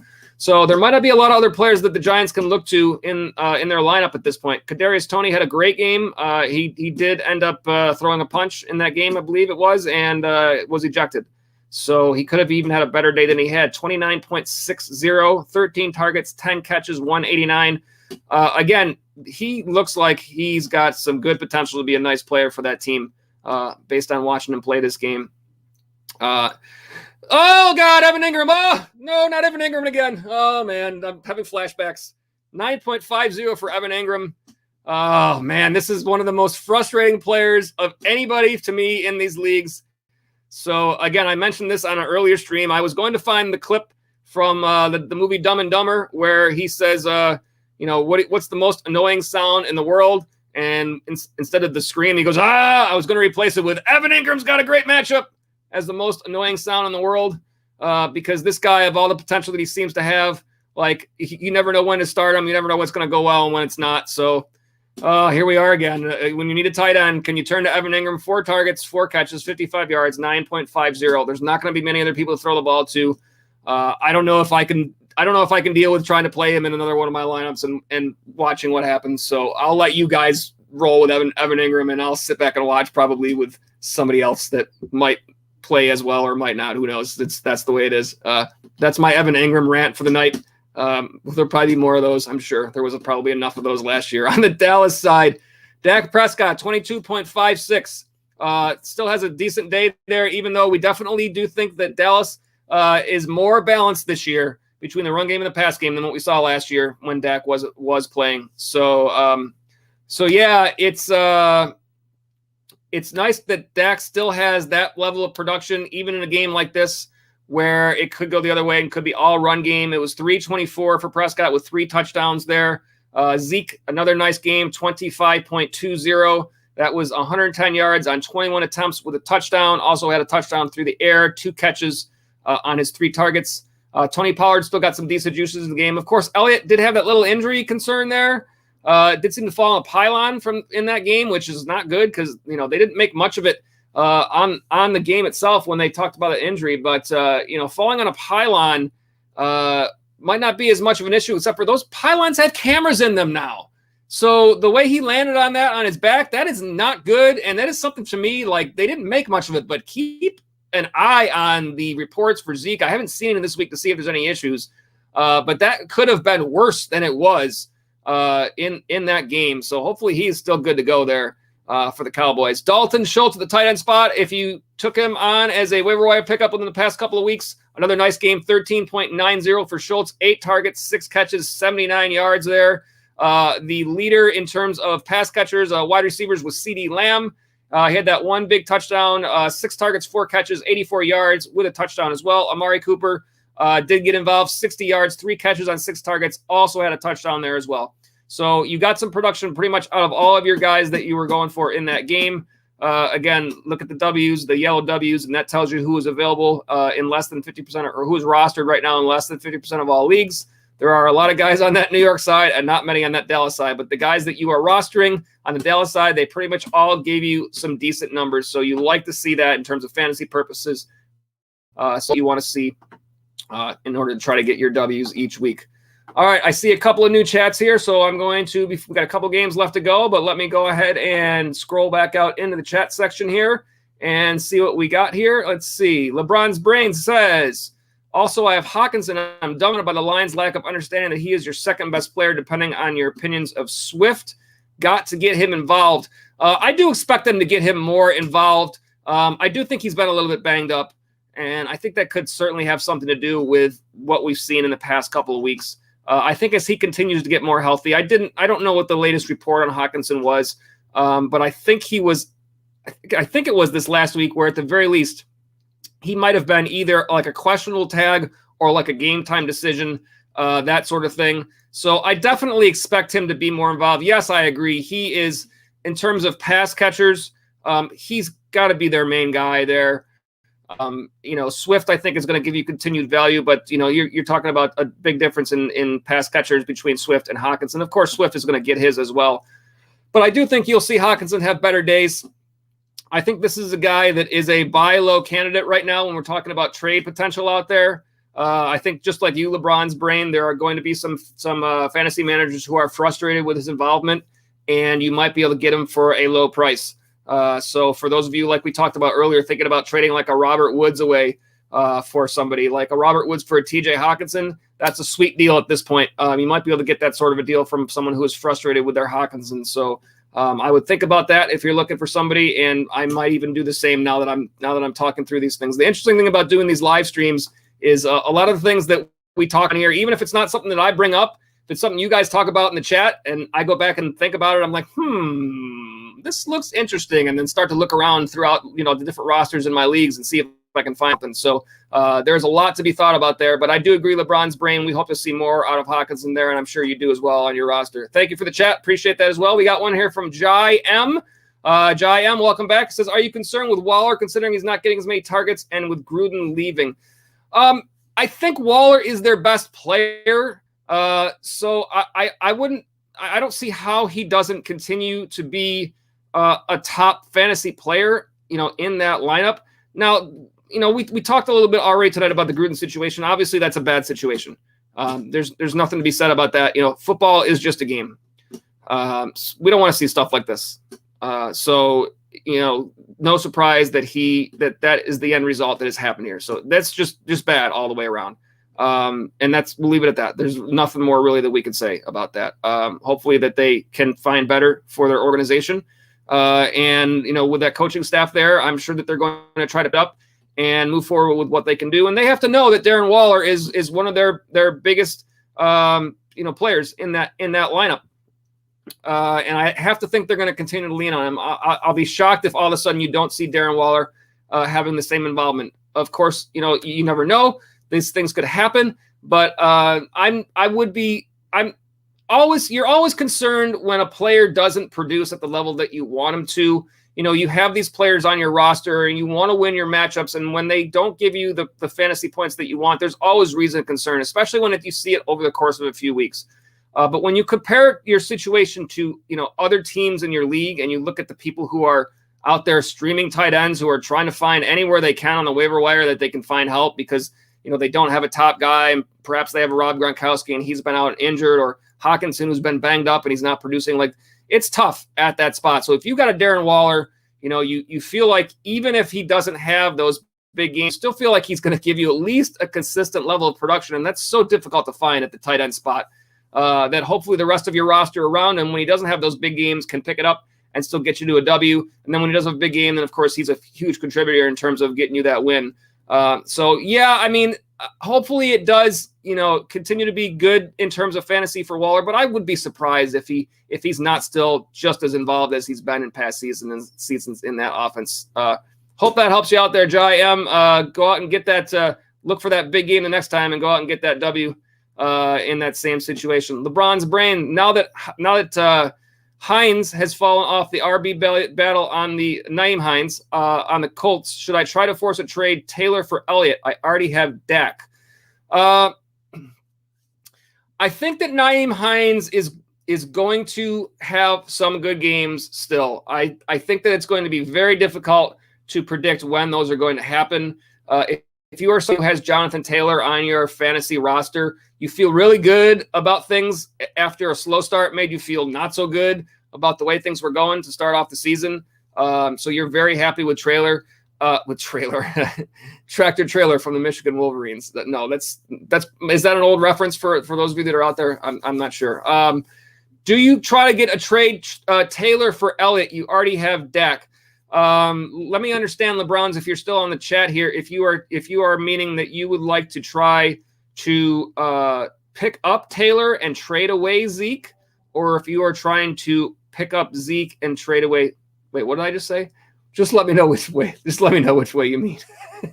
Sometimes on these late streams, I say one thing and then I try to say the other side. I'm like, wait a minute, what did I just say? Anyways, if I think these two are probably going to be reasonably close. Like, Taylor certainly looks really good. Here's your follow-up. You would say, I would like Zeke. Of course, my computer doesn't like me at all tonight. So when I click on your new chat, nothing happens. But I'm literally trying to click on your. There it goes. You would like to get Zeke. At the level that Jonathan Taylor has played in these past 2 weeks, he's certainly got a lot of value right now. I guess it just depends on how much the person who has Zeke on their roster likes him, because obviously he got off to a slow start as well. Interestingly, these two players are kind of along the same track at this point, right? Because they both got off to a slow start, and they both picked it up. So I think that between the two, like we've already heard, I know on the broadcast this week, they talked a little bit about Zeke being happy that Tony Pollard is there to kind of take a little bit of his workload away, to kind of keep him fresher. It's not impacting his fantasy output by any means at this point. So again, the situations are kind of similar. Like you've got Zeke and you've got a Pollard there that's once in a while, Pollard's going to have that big game and Zeke might not have it. We've seen that already this year. Same thing for the Colts. Like once in a while, Heinz is going to have that big game and Taylor might not get it. So this is kind of like a lateral move almost at this point. And sometimes it's tough to get lateral moves in those trades. A lot of times you're more likely going to get a running back for a receiver than you are two guys at the same spot, unless you can put together a deal where it's like a 2-player trade instead of a one, where like perhaps it's going to be like Taylor and a receiver for Zeke and one of their receivers, something like that. But if you want to get Zeke and you feel like you want to give up Taylor to get Zeke, I think that's a fair value on both sides at this point. And it's probably just a matter of, if it's only going to be that one for one, it's just a matter of, does that person that has Zeke now also want Zeke? And if that's the case, then it might take a little bit more to get him. And if you're willing to give a little bit more, then that's something you can go out there and do. But I think either one is going to have, good production the rest of the year. I'm going to look up where they are right now in the standings just to get an idea, because I do like to do that. And we've got time to talk about these things on tonight's live stream. So let's see here. Going into this week, Zeke was RB4 for the season. And scrolling down a little farther to find Taylor. See that far down? No, come on. Full PPR, Jonathan Taylor. Oh, I see what happens. They've updated this already. This is all 5 games. Zeke is in 4th, including this week's games, and Jonathan Taylor is, how can he be down that far? 28th overall. Okay, they don't have his game tonight in here. When I was looking at these stats before, none of this week's games were included. So Taylor, what did Taylor have tonight here? Help me out here, somebody. Let me see. Let me see on the other screen. I know he had a bundle, 30-something, didn't he? Let me call it up over here. I just want to find out where he moves to. I wish my computer would actually cooperate better than this. It's not. 31.90 for Taylor, and his total going into this game was 52.5, so that takes him to 90. 31.90 takes him to 84.40. That takes him up to 11th. So Zeke 4th and Taylor 11th. So yes, in terms of what they've done so far this year, a little small edge to Zeke. And in terms of the remainder of the year, I think both of them are going to be in good situations there as well. So yeah, go out and get him. If you want Zeke, like I said, it might take a little bit more to get him, but if you're willing to give up an extra piece with Taylor, that might help you. Or if you can make it like a 2 for 2 and perhaps give that other person who has Zeke a small upgrade at a wide receiver and take a little bit less back on that end, that might help you to make that deal. But yeah, if hey, fantasy football, get the guys that you want on your team. So go for it, LeBron's brain. Thank you for the chat and good luck the rest of the season there. Jai M says full PPR. Who do you have as your top 10 wide receivers rest of the season? Well, let's take a look at this. Let's look at the current standings on the wide receiver board. And pretty simple to kind of tell you which guys that are in the top 10 right now that I think are going to stay there, and which guys I don't think are going to stay there. So in terms of the top 10 right now, I would have never thought Williams was going to be what he is this year. I can't believe he's currently wide receiver 2. The pace that he's on right now, I mean, the fact is he's not just having like big games here and there, but again, the target share is there for Williams to continue that production. So could he stay in the top 10? I could definitely see him staying in the top 10. I think Tyreek Hill and Devontae Adams, who are currently 3 and 4, I think they stay there. Of course, I don't see any surprises there. These are top guys. You drafted them that high for a reason. You could continue to look down that list. I think that Deebo Samuel currently in 5th. I don't know if he'll keep up that pace. There's a lot of quarterback things going on with San Francisco. That could change. I think that Jamar Chase may not potentially stay as high as it is. He's been off to a great start with a lot of touchdowns, currently in 7th. I think Justin Jefferson in 8th. I think he will stay there. Metcalf in 9th. I think he will continue to move up. Evans in 10th. I don't know if he will stay there because there are so many mouths to feed in Tampa Bay. I think McLaurin's going to be right around that level. But again, I had better hopes for McLaurin with Ryan Fitzpatrick there. The guys that are outside of the top 10 that I expect to make a move, I do think DeAndre Hopkins makes a move at some point. He is only wide receiver 15 at this point. He's too good of a talent to be kept outside of the top 10 for too long. I think he ends up making a move. Are there guys that are way down the list that probably get there at some point? Stefan Diggs in 23rd. He's not going to stay in 23rd all season long. I can't imagine that happens. Who else is down that list that's probably going to make his way up there? I don't know if there are that are that far down. Calvin Ridley in 37th. Calvin Ridley's not going to stay in 37th. Is he going to get to the top 10? I thought Ridley would be a top 5 receiver this season to start the year. It hasn't happened in Atlanta. Bad start to the season. Bad start for that offense. I do think it's very possible that Ridley could still push that top 10. They got to turn it around a little bit more, but they are going in the right direction there. So again, really didn't play this week. It wasn't an injury. I think it was personal reasons. I don't know what it would have been, but hopefully everything's okay there for him. I think that's a guy who's outside who could continue to move his way in there. And then there are other guys who are around. Like Deontay Johnson, currently in 20th, is a guy that has the potential that could move up if he's able to stay healthy. Now that, unfortunately, Juju Smith-Schuster is out injured, the volume could continue to be there for Johnson. CeeDee Lamb in 22nd is a player that I could see moving up, but Cooper's currently ahead of him. I think that by the end of the year, I think Lamb moves ahead of Cooper. I don't know if that will be top 10 or not. Tyler Lockett currently in 12th. I don't expect him to stay there. 2 boom or bust. So I don't know if I've given you 10 names by now, but I've given you those are a bunch of names. So I'm not going to try to count it exactly 10, but that's kind of my thoughts right now. We've seen enough games this year to kind of have enough data to see where we're at. Early on in the season, sometimes it's tough to predict where we're going, but Cooper Kupp is number 1 right now. And, the amount of targets he's been seeing, does Cooper Kupp end up being number 1 for the year? Probably not. He probably falls down a little bit. I think it's going to be tough. Hill and Adams, you would expect over the course of the year, are going to be the guys that are going to be right up there at the top of that list. And again, I think Jefferson at 8 probably moves up by the end of the season. I think Metcalf at 9 probably moves up as well. So you'll see some shuffling, but it's going to be your top name guys with a couple of new guys thrown in there. With the volume that Mike Williams has, he's potentially a league winner for you right now for where you drafted him. So for those of you that got him, man, that is a good pickup. Thank you for the chat, JM. That is hopefully the information you were looking for there. I will look at the next chat here from Hector Gonzalez, one of our regulars. Welcome back. Drop Ayuk for Rashad Bateman. Need wide receivers. My league is standard, and Keenan is not giving me much. I don't have much trust in Brandon Ayuk right now. We have not gone through and did the recap on that game yet, but it is one of the next games up for us. I know that he had a little bit more involvement this week.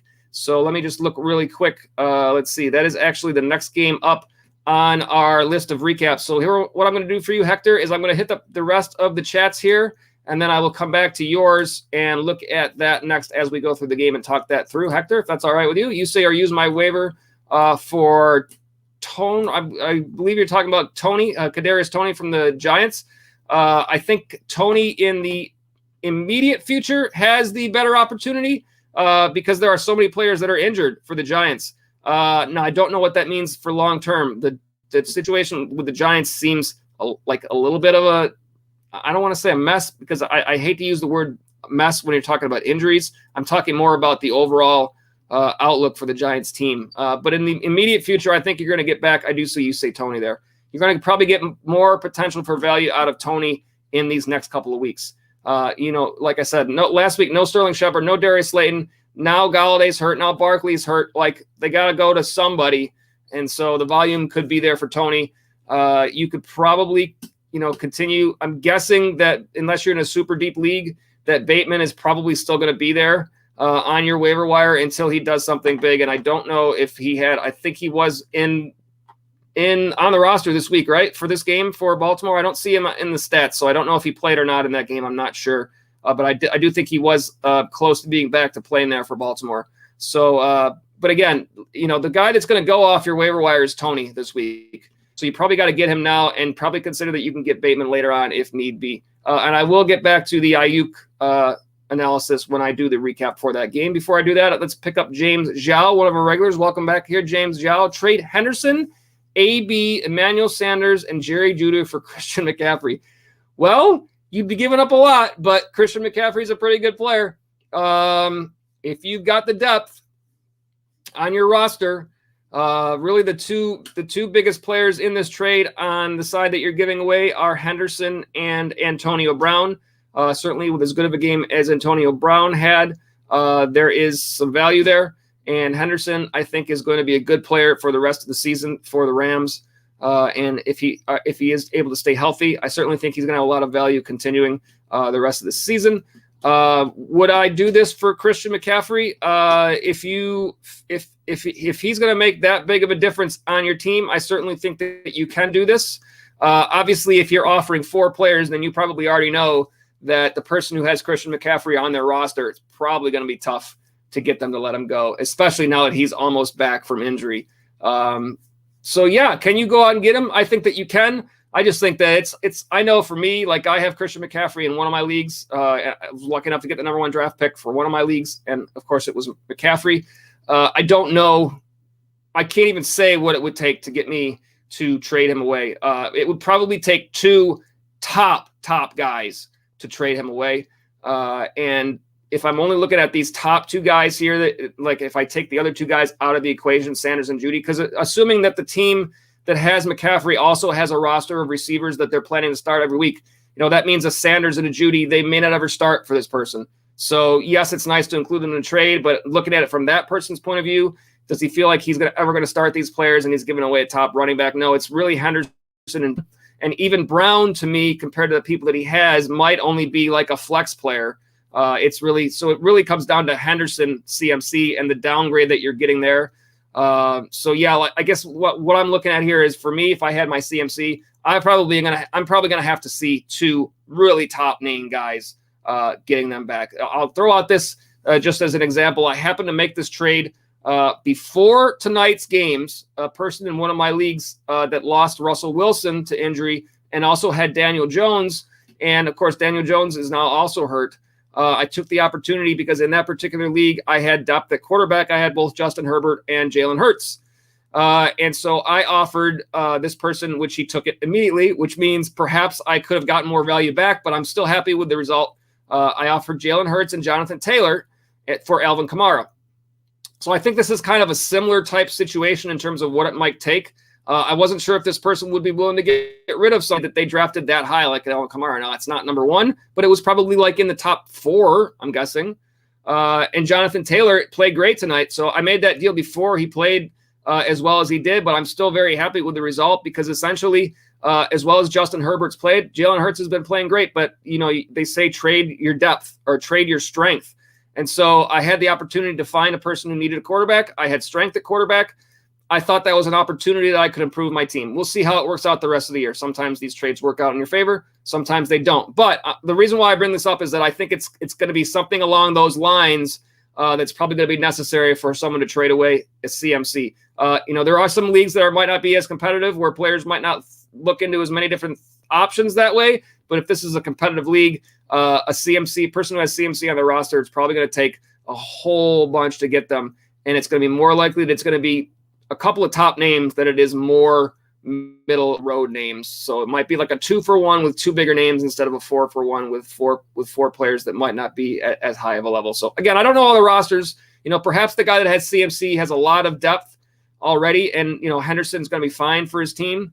But it's just hard to say. That's just the way I would look at that trade. But either way, James, I hope that does work out for you. Go out there and make those deals, and you're out there trying to make deals and improve your rosters. So that's the way to play fantasy football. See what you can get. If it doesn't happen, you make a counter offer, and if not, you find out if there's another team out there that wants to deal you somebody else. So I wish you luck there, James, and hope that you're still able to get those wins either way. LeBron's brain says there could be a chance I could go Taylor for Ridley Cooks. What do you think the odds of that happening are? I definitely think that you could trade Jonathan Taylor for Calvin Ridley at this point. I would be surprised if a person in your league would not take that deal. And if you could get back a Brandon Cooks as well, then you're also continuing to add depth. I don't remember exactly who you said all of yours were. I'm scrolling up to see if you told me. I don't know if you did. But this is a deal that I think you would get. And it's just a matter of, what you're looking for and what you want on your roster. Jonathan Taylor's going to be a hot commodity right now after these 2 big games he's had in a row. And the person who has Calvin Ridley is probably, doesn't think that they've gotten as much production as they had expected. Obviously, he was out this week, and we hope things are good with him because I don't think it was an injury. I think it was something personal.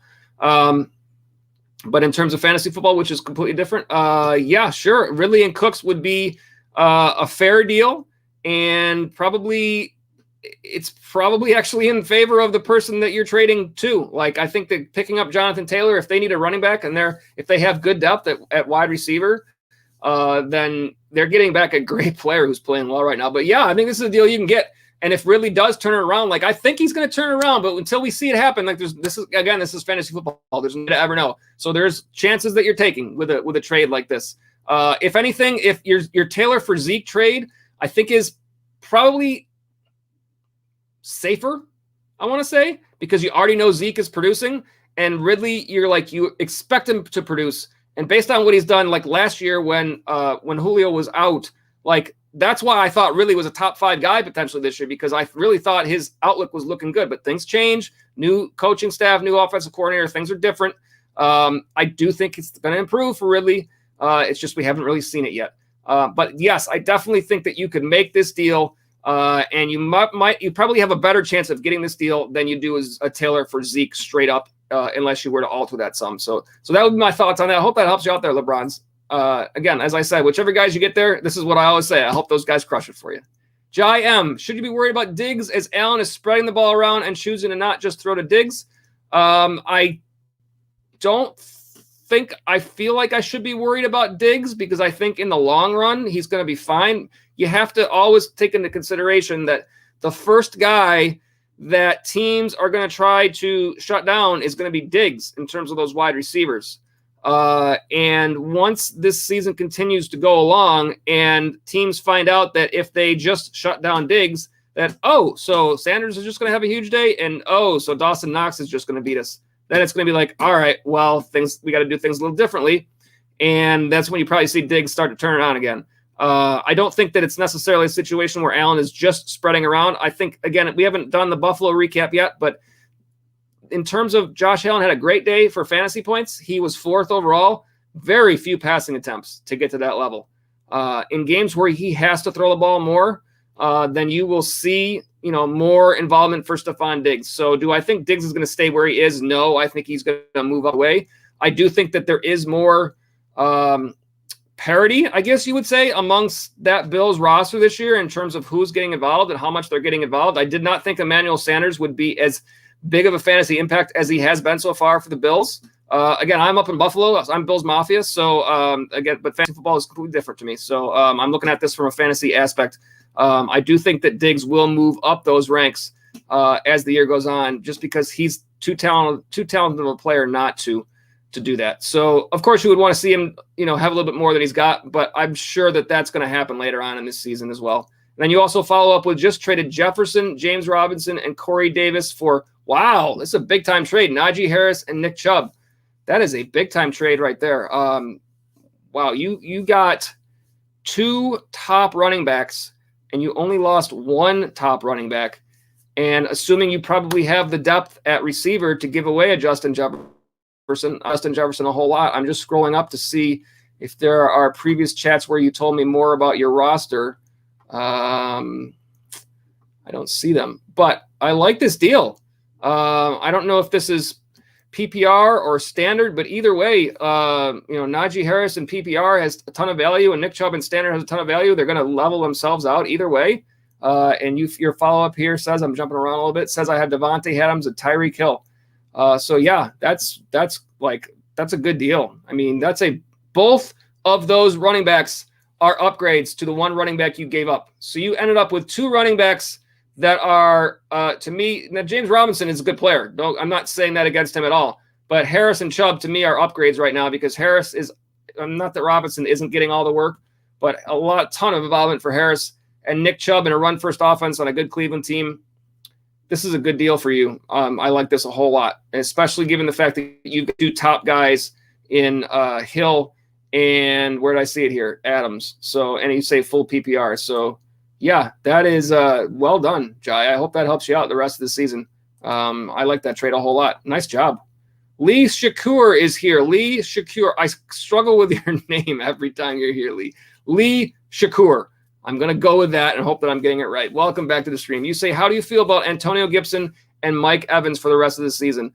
I think they're both fine at this point. I think Antonio Gibson is going to play better continuing along even than he is right now. I think right now he's kind of just at that level. I think you're going to see some real big games here and there from Gibson, and you're going to continue to like his floor that he has there for Washington. I did think going into the season that perhaps they might use him a little bit more in the passing game. That might give you even more of a ceiling. It doesn't look like that. It looks like they're still working J.D. McKissick in there about as much as they were. But Antonio Gibson is a player that I really like. I have him in a couple of spots. So I think you're going to be in good shape with him. He's your RB2, at floor with the potential to give you some big games along the way. Mike Evans is a guy that I think is to me the biggest benefactor of Rob Gronkowski's injury. Here we go with the pencil again. It's a different one this time. This is Matt. This is fantasy live streaming Matt Patricia here with the pencil. I don't have it in my ear like he used to. To me, the biggest benefactor of Rob Gronkowski being injured is Mike Evans, because I feel like that Gronkowski is a guy that not only is he going to get work, throughout most of the passing game, but I think he's a guy that Brady likes to look to with red zone targets. And without Gronkowski, I think Evans is that next guy that he likes to look to with end zone targets. And so when Gronk is back, I think that does cut into Evans just a little bit, but I don't think that makes him not have the same value as he would have had. At any rate, so perhaps, do you look at Evans right now as being at the top of his value? He may be at the top of his value. Another great game this week. Tampa Bay's got a really good schedule, a really nice schedule in the next few weeks. So I will be surprised if all of a sudden Mike Evans just drops off. But at the same time, that being said, for those of you that want to look at trade situations, I think he is at the top of his value right now. So if you're perhaps concerned and want to look at him as a sell high, I think that could be a way to look at him. I thought about him the same way last year at one point, that I thought he was a sell high because there are so many people that Brady can spread the ball around to there. And then he continued to play pretty well. So I don't doubt Mike Evans nearly as much this year. I doubted him. Let's put it this way. I had much more concern last year, not knowing if he was going to continue that, like when they brought in Antonio Brown. But right now, currently, he is the wide receiver 10. So he's a WR1. You didn't draft him as that. You probably drafted him as a 2 or as a flex, right? So if he were to continue close to the level that he's at, even if it's a little bit less and he's still in the 2 level, then he's producing pretty nicely for your team. I mean, Antonio Brown has played really well, and he is not ahead of Evans. Brown is 24th right now. Brown is 24th. Of course, didn't play all the games, and Evans did. But Godwin is 13th. So Evans is ahead of Godwin just by a little bit. I thought Godwin would probably be the guy that would get the majority or more targets overall than Evans, but I don't feel concerned about Evans at all. But I do think I don't think Gibson is a player that I want to get away from at this point. Just to go back to my story that I told before about trading away Jonathan Taylor, I have Antonio Gibson in that same league, and I could have certainly offered Hurts and Gibson instead of offering Hurts and Taylor. And between the two, I felt like I wanted to keep Gibson. Even though Taylor played great last week. Again, I made that trade before tonight's game. I feel a lot better about Taylor. But I have Taylor. That's not the only spot where I have Taylor. So it's not like I'm not playing him anymore. It's just in that one particular league, I did trade him away. So I think Gibson is a player worth holding on to. I think Evans is a guy that you could potentially get back a really big return for right now if you were looking for a trade. If that's what your thoughts are here, Lee. And so I think his value is very high, but I also do think that he continues to play well for the rest of the season. Hope that helps you out there, Lee. And yes, I said it right. Yeah, I always like when I say those names right. I really try. So thank you, Lee, for the chats. Glad to have you back on the stream again tonight. Another chat here from Jai M. A couple more games to go through, but we'll go through the rest of these chats here, and then we'll hit those up before we call it a night. Jai M says, in another league, I drafted Lamar, Murray, and Dak. Drafted 3 quarterbacks. Wow. Good trade value, and traded Lamar for Ridley. Do you think this could be the new draft strategy? What it does is it forces you to get all those draft picks right. So can it work out for you? Yes, if you get them all right. But are there times when sometimes, those other draft don't hit for you? I will refer you to last year's Kenyon Drake. Not good. And if that's the guy that you were drafting as your main running back or your number 2 running back, expecting him to be there all year, and then he turns into what he turned into, we don't want that. So there's a little bit more chance involved in doing something like this. But right now, this is a good time to be able to look to trade quarterbacks because you've got some quarterbacks that are injured. Again, I always say this. We don't ever want to see anybody get injured. But one of our viewers, Vansco, on a previous live stream talked about the fact that he was able to trade away, I think he said Sam Darnold for Chase Edmonds because the person that he was trading with had Russell, and Russell's now hurt. So that person needs a quarterback, and that is opportunity. That's why I always say it that way. Like, we don't ever want to see anybody get injured, but injuries happen, and this is the place where you can go out and see if there is a deal available for you. So if you could play a Lamar and a Murray and a Dak, if you were playing in a 2-quarterback league, you would be crushing your opponents right now. But you got back a Calvin Ridley, so you probably would have drafted Lamar Jackson lower in your draft than a Ridley. So you ended up with, if you look at it that way, you ended up with a higher draft pick than you had. So, hey, it worked out for you this time, Jai. Hopefully the rest of your guys are still doing well for you. Again, like I said, there's a little more chance in there because there always are those seasons where you look back on those drafts and you're like, oh, man, like this draft pick is just not working out. So we never want that, but it does happen. And you picked up Aaron Rodgers off waivers in week 1. Aaron Rodgers being on waivers is, I'm guessing this is probably, is this like it sounds like it might be like a league that's not quite as deep, like possibly an 8-team league or something like that. So in a league like that, then yeah, you're going to have a lot more big name players on your team.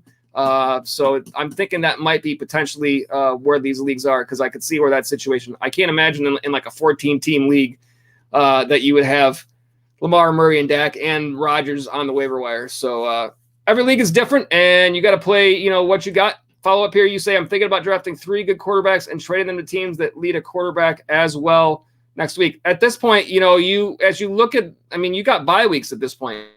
So, yeah, there are going to be teams that are going to need quarterbacks. There at least is some potential. Now, I don't know what they're going to be able to offer you, if it's going to be enough value to get him back. You say it was a 10-team league. So I'm surprised that Rodgers would be on the waiver wire. Well, I guess he may have been cut after the first week is probably what you're telling me. Somebody drafted him and they were unhappy with that first week, which wasn't very good, and they cut him. So yeah, you have you are winning the quarterback part of your roster for sure right now. But for sure, you can see what you can get back and see what happens there next. And you say top. I'm assuming you mean. Oh yeah, yep. After his LeBron's brain. That was the wrong person. I say it was after his bad game. Yep, I got you. LeBron's brain. I hit yours on accident there. I got the next one yet. All I can say is go out there and see what you can do and see if you can improve that roster, because that's what we're all looking to do. So I wish you the best there, Jai, and hopefully continue to move along and get those W's in your league. LeBron's brain says, what do you think of a Taylor, Tim Patrick for Jacobs, Ridley, Cooks? I need 2 wide receiver top. I see that's what the top means. You need a top wide receiver pretty bad. Well, in terms of top wide receivers that players are probably willing to trade right now, I certainly think Calvin Ridley is one of them for sure. Taylor, Tim Patrick for Jacobs, Ridley, Cooks. I do like Jacobs right now in terms of a draft target for someone to try to go out there and get. I think this is a fair offer on your part. The person is getting an upgrade for their Jacobs, and they're taking a downgrade for their Ridley. But again, right now, there probably are people who, would have hoped for a little bit more production than they've gotten for Ridley so far, and that's a reason why you might be able to go out there and get him.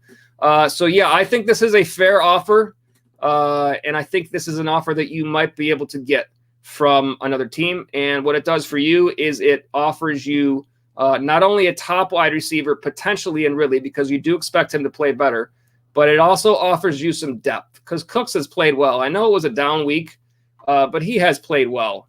So you have to feel like there are going to be some nice games available for him still after this week. So yeah, I think this offer works And I think you could probably get this. Like I said, I think teams are going to – I think this person who has these players would probably favor getting a Taylor at this point.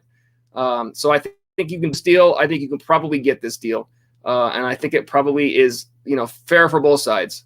So I like this offer, LeBron's brain. If you go out and get that one, let us know if that does work out for you. And like I said, whichever way you end up going on these, hope those players either start crushing it or continue to crush it for your roster.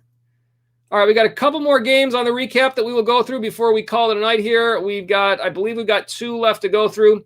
We didn't do the Thursday night game, and we didn't do the Monday night game that we just saw, but we do the rest of the games for the weekend. So let me get back into the screen and take a look at these last couple. The next game up on our list is San Francisco and Arizona. And I know I said I was going to talk about for Hector Gonzalez the San Francisco game in terms of Brandon Ayuk. So I do want to still do that some. I know it's been a little while since that chat, but if you're still with us, Hector, I will do that here. Arizona wins this game, low-scoring game, 17-10. Looking at the San Francisco side, Trey Lance in his first start there did not have to he threw the ball 29 times, not a ton, 192 yards, 89 yards rushing. So a nice game on the ground for Trey Lance. This is where you expect his involvement to help out your team and provide him a nice floor. Didn't have any touchdowns, so that's the reason why we don't see quite as good of a game there, 15.58. But still, I think there's some potential there for Lance. Deebo Samuel, again, the leader in terms of wide receivers, 9 targets, just 3 catches out of those 9, 58 yards, 16.10 fantasy points. He had a rushing touchdown as well. When we talk about Brandon Ayuk, again, the second highest receiver in terms of fantasy points here, but 4 targets, 2 catches, 32 yards. 4 targets that's just not enough involvement at this point. Like we aren't seeing the involvement there for Ayuk to make him certainly can't be thought of as a potential starter on your team. So yes, can you cut Ayuk at this point? If he's the worst option on your team to keep, then yeah, for sure, I think you can cut Ayuk at this point. If you're doing that for a player like a Tony from the Giants for the next couple of weeks, where you expect him to get an uptick in volume with all the injuries that New York has, then yeah, I mean, if that's the player that is the you feel is the least valuable to your team, and you can get a player who gives you that value that you need, even if it's just for a couple of weeks, you're going to continue to work the waiver wire later on. So if Bateman has not quite played well, but Tony has a couple of good weeks in him where you expect more volume, then you go for Tony, yeah, and then you reevaluate later on and see there might be a Bateman or there might be perhaps an IR spot on your team, something opens up. Who knows? But that's how you work the waiver wire. You continue to do that further on down the road. So, yeah, if I would say probably at this point that Tony is the guy you want to try to look for because of what we already saw him do this past weekend. And if like I said, if Ayuk is that lowest player on your roster, then I don't see there's very little value in keeping him around right now. Perhaps he plays better, but until we see it, you're not going to be starting him unless you're in a super deep league. And even so, you might not be starting him. So, yeah, I think you can definitely, Hector, make that play at this point and improve your roster by doing that sort of thing. Looking at the rest of these players on San Francisco, Eli Mitchell back in the fold this week. We did not see Trey Sermon get the work that we would have hoped. Only 1 rushing attempt for Trey Sermon. Mitchell only had 9 attempts, which wasn't a lot. But certainly if you look at his involvement compared to Sermon, it does not look like they are interested in having Trey Sermon be involved in that offense very much. Kyle Juszczyk was in there for much more than Sermon. Again, I'm not looking at snap counts here. I'm just looking at their usage here. I don't have snap counts in front of me right now, but Juszczyk 6.50, 4 targets, 3 catches. Mitchell had 2 targets, 2 catches for 19 yards, 9 rush attempts, 43 yards. It does appear likely that Mitchell is in a backfield that's tough to figure out, at least probably the guy that gets the majority of the work there in the backfield. Things might be different if Garoppolo is back, but we just kind of look to see. Again, no George Kittle. Ross Dwelly was the tight end there, just 3 targets, 2 catches, 25 yards, 4.5. And again, the yellow W's tell you players that are available are currently rostered in less than 50% of all leagues. So this is what we look at in terms of potential players on the waiver wire to think about down the road. On the Arizona side of things, Kyler Murray, 265 through the air with a touchdown, just 1 yard of rushing on 7 attempts. 14.70 was that number. DeAndre Hopkins with a better game, 20.70, 9 targets, 6 catches, 87 yards, 1 touchdown. I think you can expect DeAndre Hopkins to be still on a nice track, although we've seen some games that are not quite what we expect from him. I think he's going to be just fine going forward. Rondale Moore was second there. Rondale Moore is a little bit up and down to me at this point, but 6 targets, 5 catches, 59 yards, 14.70. Christian Kirk had 5 targets, 5 catches, 39 yards, 10.00. And A.J. Green, just 2 targets this week. Tight ends Max Williams, 2.40. And I think Max Williams might actually have suffered an injury in this game as well. 1 catch on 1 target for 14 yards. And as far as the running backs, it was James Conner who was the higher fantasy scorer this week. 10 rushes, 29 yards with a touchdown, 10.70. Not as great of a game for Edmonds. I think he had a fumble in this game as well. Again, the pass game usage is where his value is here. 5 targets, 3 catches, 19 yards. Edmonds just 6 attempts on the ground. So Conner had the better side of that.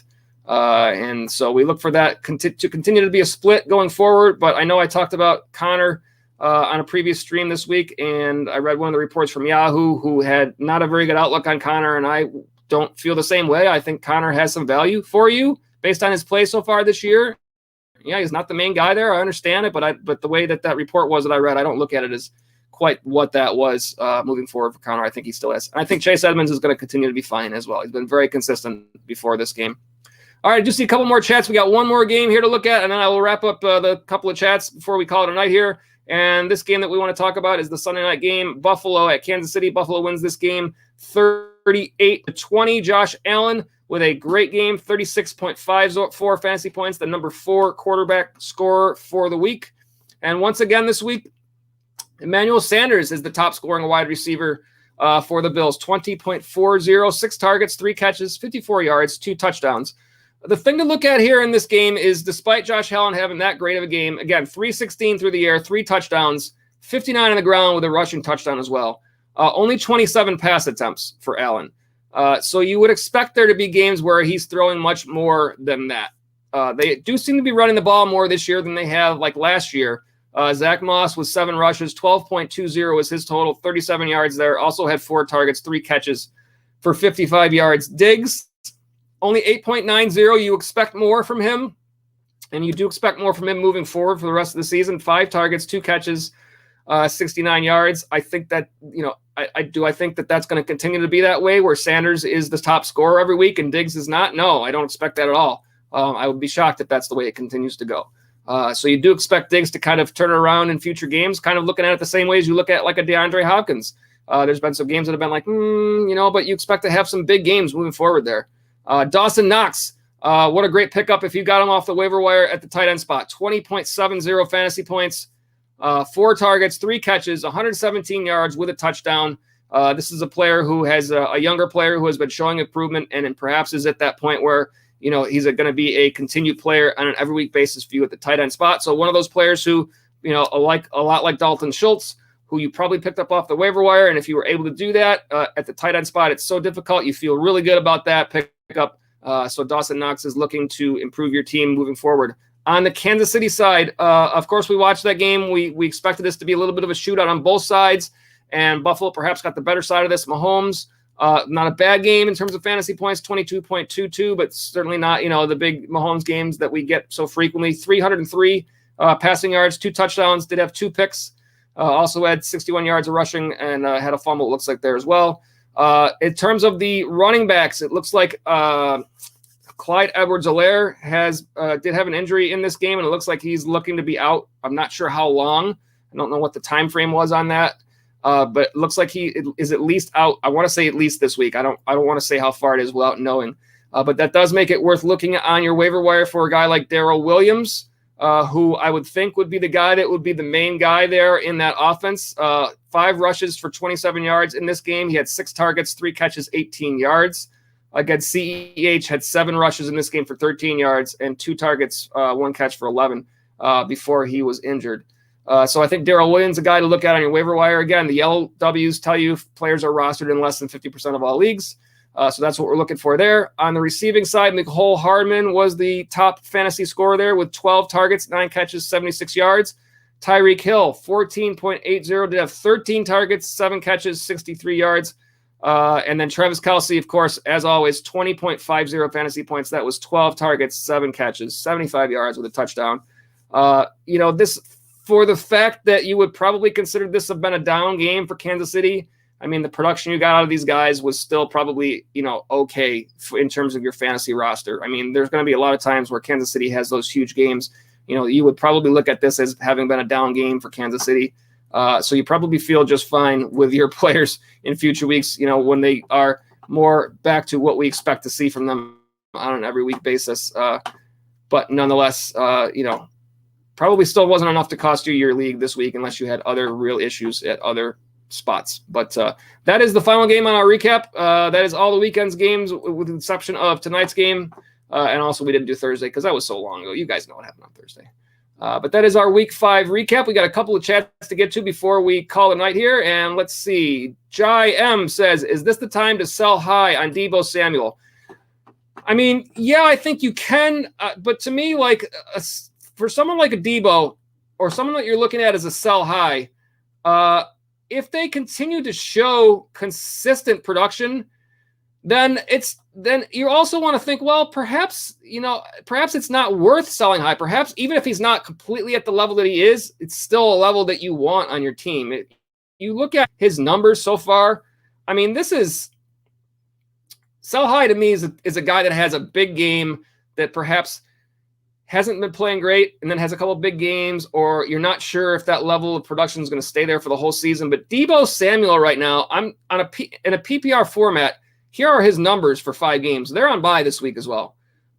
32, 16, 10, 36, 16. That's 2 out of those 5 games in the top 3 for all wide receivers, and 3 out of those 5 games top 24 or better. So RB2 level or better. You certainly where you drafted him. You certainly drafted him lower than that. You didn't draft him as one of your top 2 wide receivers. So you're getting tremendous value for where you draft him. Yes, of course, you could sell high and pick up somebody that you drafted higher. But in terms of the production, I mean, he's wide receiver 5 overall for the season right now. And his target share has been extremely consistent. 12, 8, 10, 13, and 9. So again, to me, if I'm looking at a sell high, I'm looking at somebody who has a target that was more like 5, 6, 12, 15, 5. And then I'm like, okay, this guy's not going to do it every week. So I got to get rid of him now while he's high, and get something back. I don't think that's necessarily the situation with Deebo. I mean, if you had seen that fluctuation, then yes, then you're like, all right, let's do it. Let's make the trade. But there's an argument to be made here that this is very consistent production, and this is something that very well could continue at some level close to where he's at right now for the rest of the season. So it becomes a personal choice because, yes, he has a tremendous amount of value right now. You'll probably be able to get something really nice in return. Are you going to get something back that's giving you more than what you've got? Hard to say. You've probably got a lineup that has, like I said, you didn't draft him to be your top 2. So you probably got 2 bigger name receivers at least ahead of him. Are you in a situation where you need, you're hurting at running back, you've lost some players, whatever the case may be, and you need to upgrade? Then yes, I could see without knowing your roster. Like I always say, you guys know your roster is better than anybody else. Without knowing that, it's hard to say for sure. But yes, Deebo Samuel has a tremendous amount of value right now. He's also going to probably continue to give you a tremendous amount of value moving forward. But perhaps your team has, like we talked about earlier, if you have Devontae Adams, Tyreek Hill on your team already. Okay, well, if Deebo is your flex and you might have another flex player that's really close, you might be able to get a great running back right now for a Deebo Samuel. So do you make that deal in certain situations? Sure. In other situations, do you keep Deebo because you think the value has been pretty consistent? Yeah, you can look at this from both sides. So without knowing all the information, it's hard to say yes or no. But sure, I think he has a ton of value right now if you wanted to make that. And you say you've been offered Kupp for Deebo and Jacobs. And let me see your follow-up here. You say, I have Ridley and Keenan Allen as wide receivers, and that's why I'm 1 and 3. So you have Ridley, Allen, Deebo right now, and you've been offered Kupp for Deebo. So you're trading away Deebo and Jacobs for Kupp? Do I have that right, Jai? If that's the case, then I don't think I wouldn't make that trade. Because why? Kupp is 1, wide receiver 1 overall for the season right now, and Deebo is 5. So you're giving up your 5 for a 1, but you're also giving up Jacobs. I mean, no, I don't. I think you're getting the average per game right now. Deebo's averaging 22.0 per game, and Cooper's averaging 23.8. They're essentially the same right now. You say about to be 1-4. It's frustrating when you're not winning games. I definitely understand that. But you say, yes, you're trading away Debo and Jacobs for Kupp. I don't think that's enough value to me. Like I'm not. Cooper Kupp is a great wide receiver. He's probably not going to be number one the whole season. He's probably just not going to stay at number one. He's had a lot of great games. Debo Samuel are they both going to stay in the top 10? Do I think Kupp has a better chance of staying in the top 10 than Debo Samuel? Potentially, because I think that he is in a pass offense that's more high-flying than San Francisco might be for the rest of the year, especially if Trey Lance is your quarterback for long term. That is going to be an offense that is going to lean on Lance's run ability, and perhaps that means Debo gets a little bit less. So I guess the things that I'm saying are making it sound more like he's a sell high, but I don't think this is enough. I don't think you're getting enough value here. If anything, you should be getting back 2 pieces for Debo as well as he's played. You shouldn't be giving up 2 pieces and one of them's Debo. You're not getting back enough. Now, if you can get back something else with Kupp for Jacobs, because you're getting an upgrade theoretically right now for where Cooper Kupp is over Debo. You're not getting anything back for Jacobs. You should be getting something back there, whether it be bolstering your tight end spot or a different running back that's a little bit lower down, whatever the case may be. I don't think you're getting enough. Let me see what you see as a follow. I don't think you're getting enough value there. I'm concerned with Debo's injury history and have Zeke, Mixon, and Kamara as your running backs. Okay, so you can afford. I mean, you're going to lose depth by trading Jacobs, but you can afford to trade Jacobs. This is why I say it's hard without knowing the full rosters. Montgomery and Henderson on the bench. Well, all right. If you've got, and you have Waller as a tight end, so okay. If you've got Zeke, Mixon, Kamara, Montgomery, and Henderson, then yeah, you have basically every running back in the league that's any good pretty much at this point. So of course you can trade away a Jacobs. And then you can get back for sure a Cooper Kupp. I'd probably prefer to get. Yeah, Cooper Kupp is probably going to stay. He's probably going to still be a main target for that team. But do I think that Cooper Kupp is going to finish the season ahead of Tyreek Hill? Probably not. Do I think he's going to finish ahead of Devontae Adams? Probably not. Could he be top 5? Yes. Other guys that I would rather trade for than Cooper Kupp for Debo Samuel? Possibly. I don't think it's not a terrible deal. I don't think it's a bad deal. I just think you can make this deal because you have a wealth of riches at your running back spot, essentially. So if you didn't have that many players at running back, then what I'm saying about not giving up too much is different. You could certainly give that up, and then you're going to get a Cooper Kupp. So yeah, I think you can make that deal. Your wide receivers that you said you have are Ridley and Keenan Allen. So you're getting back a step up. You're losing a player that's been pretty good for you. I might think about keeping Debo. Let me see what you say here. You really is going to bye week, so you're kind of desperate for a wide receiver. Again, it depends on what potential you have to make these deals. If these are people that if you're playing in a league with people that you know and that you could talk through deals, or if you have to just make an offer to somebody who you have no idea who they are and you're just saying here and hoping they say yes, then that's a lot different. But based on who you have, you're offering a player who's played well and getting back another player who's played well. I might try to offer Ridley instead of Debo. And perhaps instead of offering Jacobs, offer Henderson type player. That person might like a Henderson better than a Jacobs. And you still have plenty of depth at running back. And if you were able to do that, now you've got Kupp and Debo. And the Ridley and Keenan Allen that you've been struggling with so far, are they going to play better? Probably.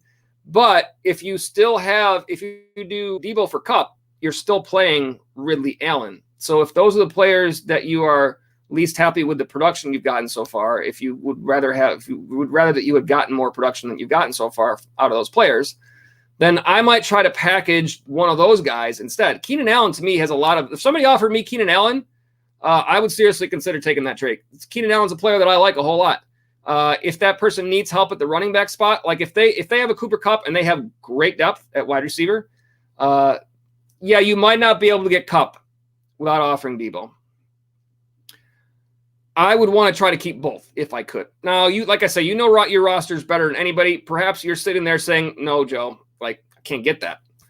And if that's the case, then that's the best the best offer for you and the one that's available that you think is going to make that happen. Then yeah, I think you can get that for sure. You're not giving that much up at wide receiver or at running back, and you're getting the wide receiver that you value. So yeah, I think you could make that deal. I would love to see a way to try to offer one of the other guys instead, but that may not make it for you. You say this is a 6-team league, so I'm not sure if depth is that important. Understand that, and I can say that I haven't played in a lot of teams that are like 6 or 8 team levels in past years. So it is a completely different, when you're playing at different amounts of teams, it does change the way you look at things. So yeah, if you can, let's see, in 6-team leagues, should I just try to stack every position with a top 10 player instead of having depth? Yeah, I mean, like the chances are, if you're only playing 2 running backs and you've got Zeke, Mixon, Kamara, Montgomery, Henderson, Jacobs, like, yeah, you should get rid of a top guy and get back a top guy. Like, you should trade Mixon and keep the other guys. If you're only playing 2, like Zeke, Kamara, when Montgomery's back, he's been playing well. Henderson, yeah, you should trade whatever person on your roster gets you back the best player in return. I would think that instead of trying to trade a receiver for a receiver, Debo for Kupp, want to trade one of your top running backs for Kupp. And if that guy needs a running back, then he's going to be like, yeah, I really need a running back. And if you need to add that way, if you trade a top running back and you can throw in a Ridley and you can kind of say, yeah, listen, Ridley should be a top guy. He's going to play better, and just try to sell it that way. Let me see here. What you say here? I was thinking about trading away Mixon and Allen for a top receiver, but I'm not sure who but Devontae Adams. Yeah, to me, that is that way you are. I'm seeing more improvement in your team that way than getting rid of the guy who's been your best receiver so far for another guy who would be your best receiver so far. When you've got that many great running backs, there must be a team in your league that could use one of those great running backs. So you're trading away whoever gets you back the best player in return. And if that's Mixon, and you could add a Keenan Allen who is a top name guy but hasn't been producing, that might be enough to get you back a top name like Devontae. It might take you more than that. If it's not Mixon, it might have to be pick another guy that's a top guy. Like if you traded away Zeke and you played Mixon and Kamara every week and they played great for you, would you like that or no? If you traded away Kamara and you played Zeke and Mixon, or if you played Zeke and Henderson, or any mix of those players, would you be comfortable with that if you were able to get back a top name receiver in return? And Hill. Let's see. Yeah, Hill is another potential. But I think it's going to take a top guy to do that. And going like receiver for receiver, it's more difficult to implement that way. Because that other team is going to be like, well, I already have Kupp. Like now I'm getting Samuel. Like they're the same. Like I would think instead of doing that, if you need to improve your receivers and you've got a ton of talent at running back, then that's what you want to do is trade your strength, is what they say. Your strength is your running backs right now. Your strength is not your wide receivers. That's where you need the most help. So you need to trade your strength to improve the part where you need the help, and your strength is running back. So yeah, I think you've got to involve some sort of a trade that gives away whatever running back you feel like gets you back the best player and improve your team that way. Who would you have from your top receivers apart from Hill and Adams? Again, looking at the other screen here, guys that I like who are underrated. I like DJ Moore as an underrated player right now. Player that you might be able to get in a trade that wouldn't take as much. But again, he's wide receiver 6 for the season. I like Justin Jefferson a whole lot. Now, these guys there's only Tyreek Hill and Devontae Adams are the top of the top, right? Mike Williams, somebody that has Mike Williams might think that he's not going to continue to play that well and might sell high on Mike Williams. I like Jamar Chase a whole lot. I like DK Metcalf as someone who is probably going to continue to move up from where he is right now and perhaps hasn't played as you haven't seen his best games yet. The problem with DK is you're not going to have Russell Wilson for a while. So you're taking a chance there. When Wilson is back, he might be better off. And looking farther down the list, I don't know if there are a lot of guys farther down the list other than DeAndre Hopkins is a guy. Like DeAndre Hopkins is not likely going to finish this season in 15th. Right now he's wide receiver 15. He's not likely going to finish the season in 15th, right? So And again, I don't think Keenan Allen's going to finish this season at 16 either. But Keenan Allen has Mike Williams there at least. DeAndre Hopkins does not have a player in Arizona that's going to significantly keep him from playing better than he has and from having better opportunity in that offense than he has. Like AJ Green, Rondell Moore, no. Like, sure, they're going to have weeks, but DeAndre is going to be the main guy. That might be a guy that I would look at as of right now. He's far enough down the list that you can offer Keenan Allen and a Joe Mixon, so to speak, or something else that gets enough for that guy, even if it takes a little bit better running back to get that guy. And that's a guy that I think is going to improve from where he is now. And so therefore he's going to return you more value than what you have to give away to get him. That's kind of the way I want to look at that. Could you go for a Hill? Could you go for Adams? Sure. But it's going to take you more. That's all. It's going to take you more to give it away to get that person. But that's my thoughts. Yep. Trade your strength, and your strength is clearly your wide receivers. So figure out which teams need your strength is your running backs. Figure out which teams in your league are most in need of a top running back, and see which one of them is willing to give up, their top receiver or one of their top receivers to get them back. And I think you can keep your Deebo Samuel, continue to play him, and then add your new receiver to that mix and see what you can do. Hope that helps you out there, Jai. And you say it's PPR. Hope that helps you out. And again, wish you the best in getting those guys that you want there. Hector Gonzalez, I'm going to pop back in here because I know I scrolled down from Hector. Hector, you do say thanks, and I say no thank you. I'm glad you were still around when I did finally review that San Francisco game because I know that you did ask about that. So I'm glad that you got to take a look at that, and appreciate the chat as well. We got James. I'm going to try this last name, Kazi, I'm going to say. Tell me if I got that right, James. I always try to get those right. I'm going to say James Kazi. Looks like you might be a new viewer, so welcome to the stream. And you say, who wins the trade? Calvin Ridley and Darren Waller for Justin Jefferson. Close. I think that a lot of times when you look at trades, you'll hear people say that you want to look at who got the best player in this trade. Right now, the best player is Justin Jefferson. Should Justin Jefferson be the overall best? I don't mean ability. I mean in fantasy production. Should Justin Jefferson be the best player in production for the entire season over Calvin Ridley? And again, your follow-up here says in full PPR, and you say very close. Back to the original. I still think that Calvin Ridley does improve this year from where he's at right now.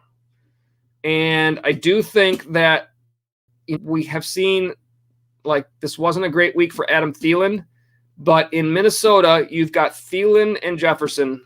In Atlanta, you've got Ridley and who? Yes, you've got Cordell Patterson. Yes, you've got Kyle Pitts. Do I think that is the traditional players that you look for to take away from someone like Calvin Ridley? No. And do I think that Atlanta is a team that is going to continue to lean on the pass and not going to be a run-heavy team? Yes. Minnesota is a great running team as well. So there are going to be games where Dalvin Cook gets it all. Right now, Dalvin Cook is hurt. There is potential that Justin Jefferson, who's currently 8th, does he move up from 8th? That might be where he stays for those reasons alone. Currently, right now, let's see, Calvin Ridley is 37th. Is Calvin Ridley going to stay 37th? Probably not. Is Darren Waller going to stay where he is at tight ends? Probably. Is Darren Waller going to continue to give you production at the tight end spot? Probably. Can you find other tight ends out there right now that could give you the same level? Probably not. Tight ends is so difficult. Darren Waller is tight end 4 for the season right now in a PPR scoring format. Kelsey, Knox, and Schultz are ahead of him. Hawkinson and Pitts are behind him. You expect it to be Kelsey and Waller, perhaps Hawkinson, perhaps Andrews. We didn't expect Knox or Schultz to be what they are. I actually think that the Ridley-Waller side of this is better. Of this trade. And I'm curious, James, if this is a trade that you are thinking about offering another team, or if you've been offered this trade. I wanted to answer this first, in terms of the way you asked it, because telling you, if you've been offered this trade, what you should do is different than answering who wins the trade. And not knowing the rosters that are around these people, changes the thoughts. But if you just strictly look at the offer and you say, okay, I'm in a 6-man league, you say, no, I've been offered. So you have been offered Calvin Ridley and Darren Waller for Justin Jefferson. If you have other wide receivers that you're happy with already and you've been struggling at tight end, then to me, this looks like a good deal for you, because I don't think that Calvin Ridley continues at the level he's at. I think he turns it around. You say it's a very shallow league and all the teams are quite stacked. My team is very stacked except my tight end. I mean, I think that kind of answers it. If you're stacked everywhere else but not tight end, and you've offered Darren Waller for a player who potentially, when the year ends, could finish in the same exact spot as Justin Jefferson, like it's not out of the realm of possibility that Calvin Ridley and Justin Jefferson finish exactly in the same spot at the end of the year in terms of overall season fantasy points.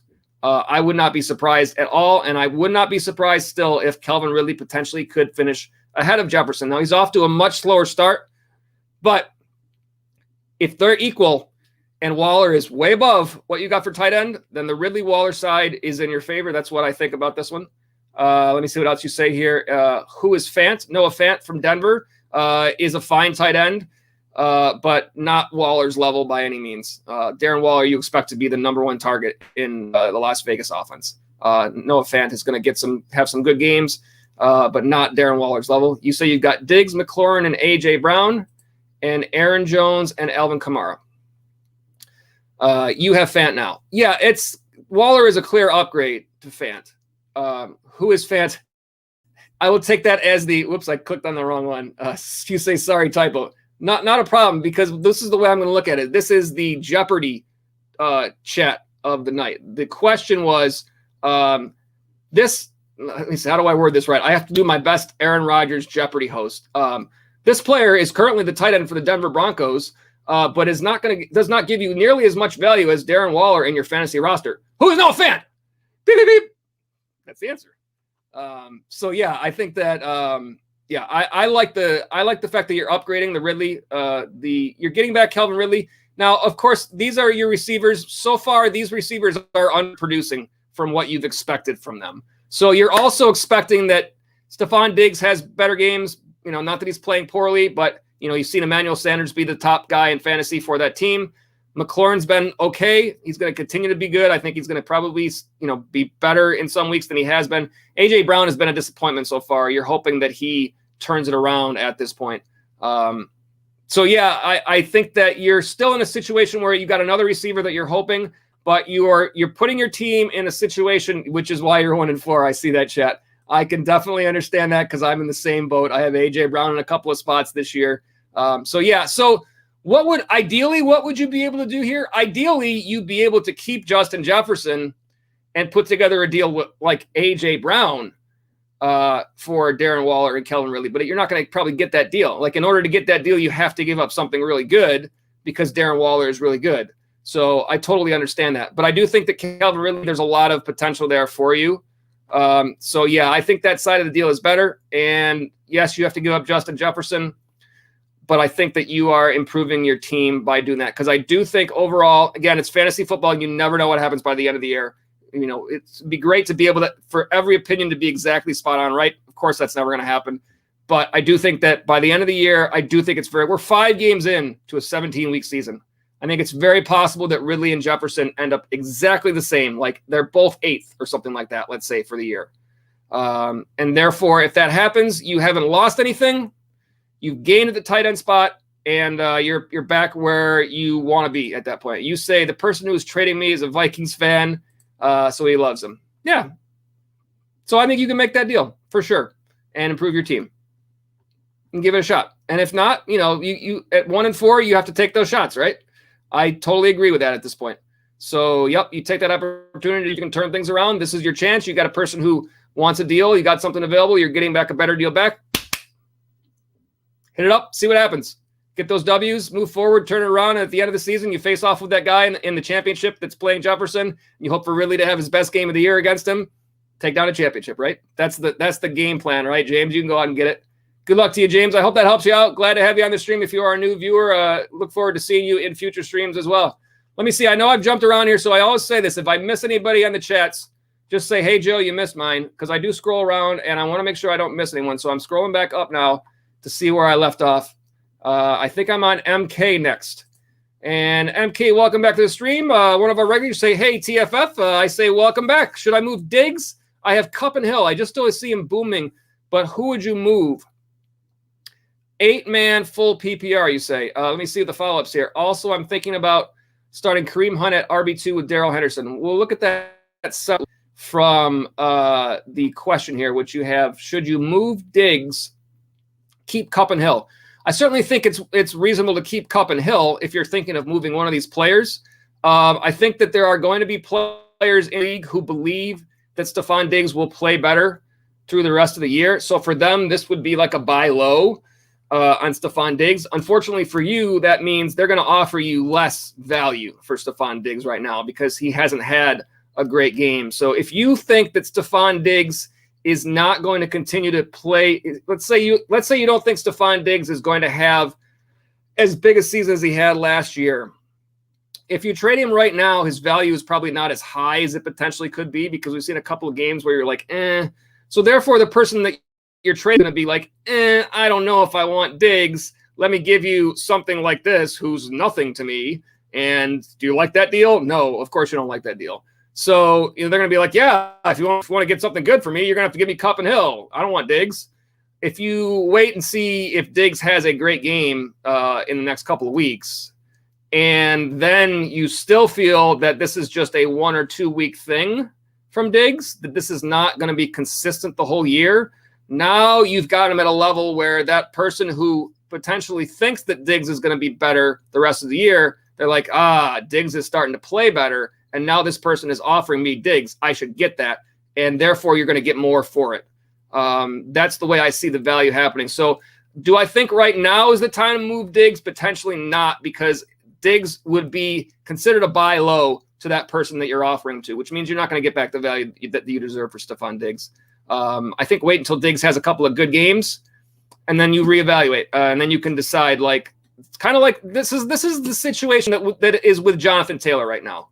When Taylor started the season, I was like, oh, man, I don't know. Like, Heinz is playing well. Like, this is a committee. Like, what's going on? Like, Taylor's not going to be that good this year.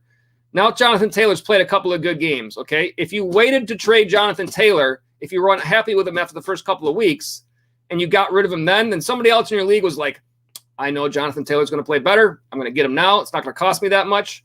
And you trade him away. Now that he's played better for a couple of weeks, you can reevaluate and say, all right, Taylor's played good for a couple of weeks now.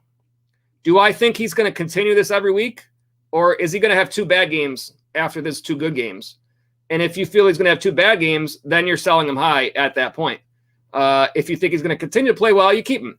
So if you see Diggs have a great game next week or the next couple of weeks, then you have the ability to make that decision then, and you'll get back way more value at that point than you might get right now, which improves your team down the road. So therefore, I think that you probably wait and see if there are any other follow-ups here.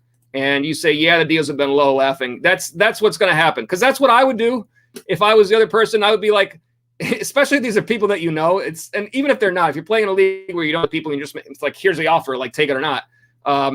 Someone's going to be like Diggs is not doing anything. Like, I'm not going to give up anything for him right now. But later on, like right now, Jonathan, if you had Jonathan Taylor and you waited after this game this week and you say, do you want Jonathan Taylor? They're going to be like, yeah, I want Jonathan Taylor. What are you going to give me for Jonathan Taylor? Now you can ask for more. So yeah, I think that's the way you want to look at that. I would wait till Diggs does something. Also, do I plug Cup or Woods together or stay with Cup? I think you want to diversify here if you can. I don't think you want both of these guys. I think this is a situation where you try to get one of them into a trade, like Woods. This is your situation with Woods that we're describing, where he's played poorly for a while and all of a sudden he's had a big game. So this is your opportunity to say, hey, no, Woods got off to a slow start. Like, look at what he did last week. Trade him. And then, because for me, like this, I don't feel that Woods is going to be at this level for the whole year. I think it's going to be Cup in this offense as the main guy. I think Woods is going to have some games here and there, but I don't expect him to have the consistent level that you're necessarily looking for there. And let me see what you have a follow. Again, I'm jumping around here, so I'm not skipping anybody. Hopefully I can find you. You say, laughing again, I have Taylor, Hunt, and Henderson, but I don't put them in the flex because the 3 big wide receivers that you have I'm guessing that means you're playing in a PPR league. I don't see that in your other ones. So, but yeah, you say you're thinking about starting Kareem Hunt and at the RB2 with Darrell Henderson. Kareem Hunt has been very good all year long. I don't see any reason why he's not going to continue to be that good. Cleveland is a run-first offense. You saw Hunt and Chubb both have great games this week. You think at some point, well, what if Chubb has a great game and Hunt doesn't? Sure, that could happen. What if Hunt has a great game and Chubb doesn't? Happen. But you've got two really good running backs together. There's a good chance that there's enough for both of them. To me, Darrell Henderson, I think, is a nice player. But at this point, from what you've seen, if you also have Jonathan Taylor, from what you've seen from Taylor after the last 2 games at this point, I probably favor Taylor over Henderson. Again, you have the opportunity to play matchups here. So keep a close eye on, those lists. And we talk about these a lot. Like when we do, I'll give you an example. When we do shows where people ask about who they should play, I think you've probably been with us for some of these MK, so you know what I'm talking about. And I put up this graphic on the left side of your screen that says fantasy points to the running back spot. When you get to that point in the week where you're making that decision, pay attention to things like these matchups. I'm not telling you anything you don't know, I'm sure. But if you got Jonathan Taylor, who this week was playing against Baltimore, and for instance, these are the numbers going into this week, and Baltimore was at 14, so right about in the middle, and you had Darrell Henderson for the Rams playing Seattle, who Seattle was 3rd, then yeah, the matchup favored Henderson there. If it was the other way around and you had a guy, you were playing, Taylor against a team that was in 4th and Henderson against a team that was in 28th, then yeah, you're probably going to play Taylor in that situation over Henderson, but you have the ability and the opportunity to make those choices every week because you've got so many good players. So let me scroll back down to see the rest of these. So yeah, I think that's a situation. But as far as the Diggs part goes, then yeah, I would wait on Diggs and see what happens, especially if you have good depth and you say, oh yeah, thanks. And I say, no, thank you. And then you did I skipped the part of your question. Did I kind of answer this part about you're thinking about starting Kareem Hunt RB2 with Darrell Henderson? So I guess I did kind of answer that. But yeah, you got a lot of good pieces there. You've got Kupp and Hill. At this point, you have the option to kind of sit Diggs on the bench and see if he has a better game because you can fill in with Henderson, Hunt, and Taylor, for instance. And that way you're not pretend player that you're not as sure about, but you've seen great games already from the other players. Some players like for me personally, I like having a running back at flex because I think it gives me more consistent level of production. But in PPR, I can certainly understand where you might not do that. But for sure, Kareem Hunt, in terms of pass catching out of the backfield, he usually has some value there. Henderson has been a little bit up and down, and Taylor isn't going to get – I think he had a little bit tonight, but usually if they're going to have a pass catcher, it's going to be Heinz. But either way, you kind of get the idea there, MK. I hope all that information helps you out there. But I think you got a nice roster there. At 8-team league, full PPR, you say. So there probably are a lot of teams that have a lot of stacked rosters. But I don't think that you're not in bad shape here, I don't think. You're going to get something better for Diggs once he plays better. So keep that in mind. Good luck to you moving forward. Hope you get all those W's. All right, let me go. I'm scrolling back up to see who I might have missed here. Again, we've finished up all our content, so we're just going through chats for the rest of the time here tonight. Again, I don't mean to miss anybody if I do. That's why I'm trying through carefully and make sure if I did miss anybody, just say, hey, you missed me, Joe. I'll go back and find it. Jai M says, I think the Falcons are finally starting to play well. I do think they're playing better. I know it was against the Jets, but the rest of the season schedule is quite good. Again, that's just the deal sometimes. A long time back, I remember hearing somebody describe fantasy football as like a rule of 3 to start the season. Like, I think their suggestion was don't give up on a player after 3 weeks, that sort of thing. Like, wait to see what happens. And so certainly you've seen Atlanta play better. Like Kyle Pitts is a good example. Like to start the season, like there was high expectation for Pitts. You might have been like, oh man, this Kyle Pitts, like what is this? But if you look a little bit more into it, look at the targets, look at the involvement in the offense. And so, yeah, with Pitts, the targets were there, but the production wasn't there. Finally, the production was there this week. So, yeah, I think there's opportunity that continues moving forward from there. And then, Jai M, you also jump in here and say, with Diggs, I'm worried about him because I just think they'll be blowing out every team and run the ball more. I do think that is potentially one of the differences between this year's Buffalo team and last year's team. Last year, they leaned on the pass game so much more. It does seem like the difference this year is that the defense for Buffalo is putting them in situations where what you're describing is more possible, where they might not necessarily be involved in as many shootouts on both sides. So they may have the pass game, but it might go away. towards the second half of games, game script wise, they might be in a better situation. We have seen them run the ball more. Now, they have also played teams like they shut out Houston, they shut out Miami. Like, they're not going to need anything against them. I thought Stefan Diggs would have a big game against Kansas City. I thought that would be a shootout on both sides. It didn't necessarily turn out that way. And there are some matchups looking forward for Buffalo that they have pretty nice matchups ahead where they're not going to be challenged quite as much. So I do definitely, and I don't disagree at all with what you're saying there. I could see that happening as well. And that's just simply, I'll say this again, for those of you that haven't heard me say this before, I'm up in Buffalo. So I am Bills Mafia. Fantasy football is completely different. In terms of real football, hey, if the Bills have lots of leads and they're running the ball a whole lot, fine by me. I'm totally good with that in terms of rooting interest. But I can see that being the situation this year for Buffalo and that being a difference. And that is potentially a reason why Zach Moss has more value this year than he's had in past years, because we know that the run game hasn't been something that they've really leaned on, but Zach Moss has been the goal line guy. And so far, he's actually quite ranked high in terms of running backs this year. Zach Moss is, currently RB24. So that is an RB2, essentially. If you gauge it by 12-team leagues, that's more than you probably expect from either Moss or Singletary.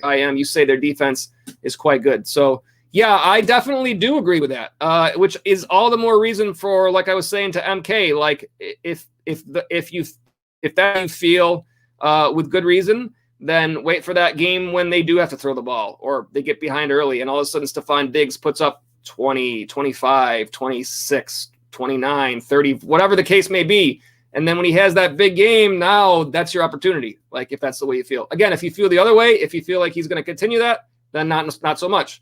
But then he turns into your sell high, and that is definitely a possibility moving forward. So we keep an eye on these things, Jai. Very good insights from all you guys. This is why we do these live streams. We look for these. We look for the edge. You guys do your homework, and I'm sure that even if you're off to tough starts, as I am in some of my leagues, you have the ability to turn around because of that. So you keep plugging.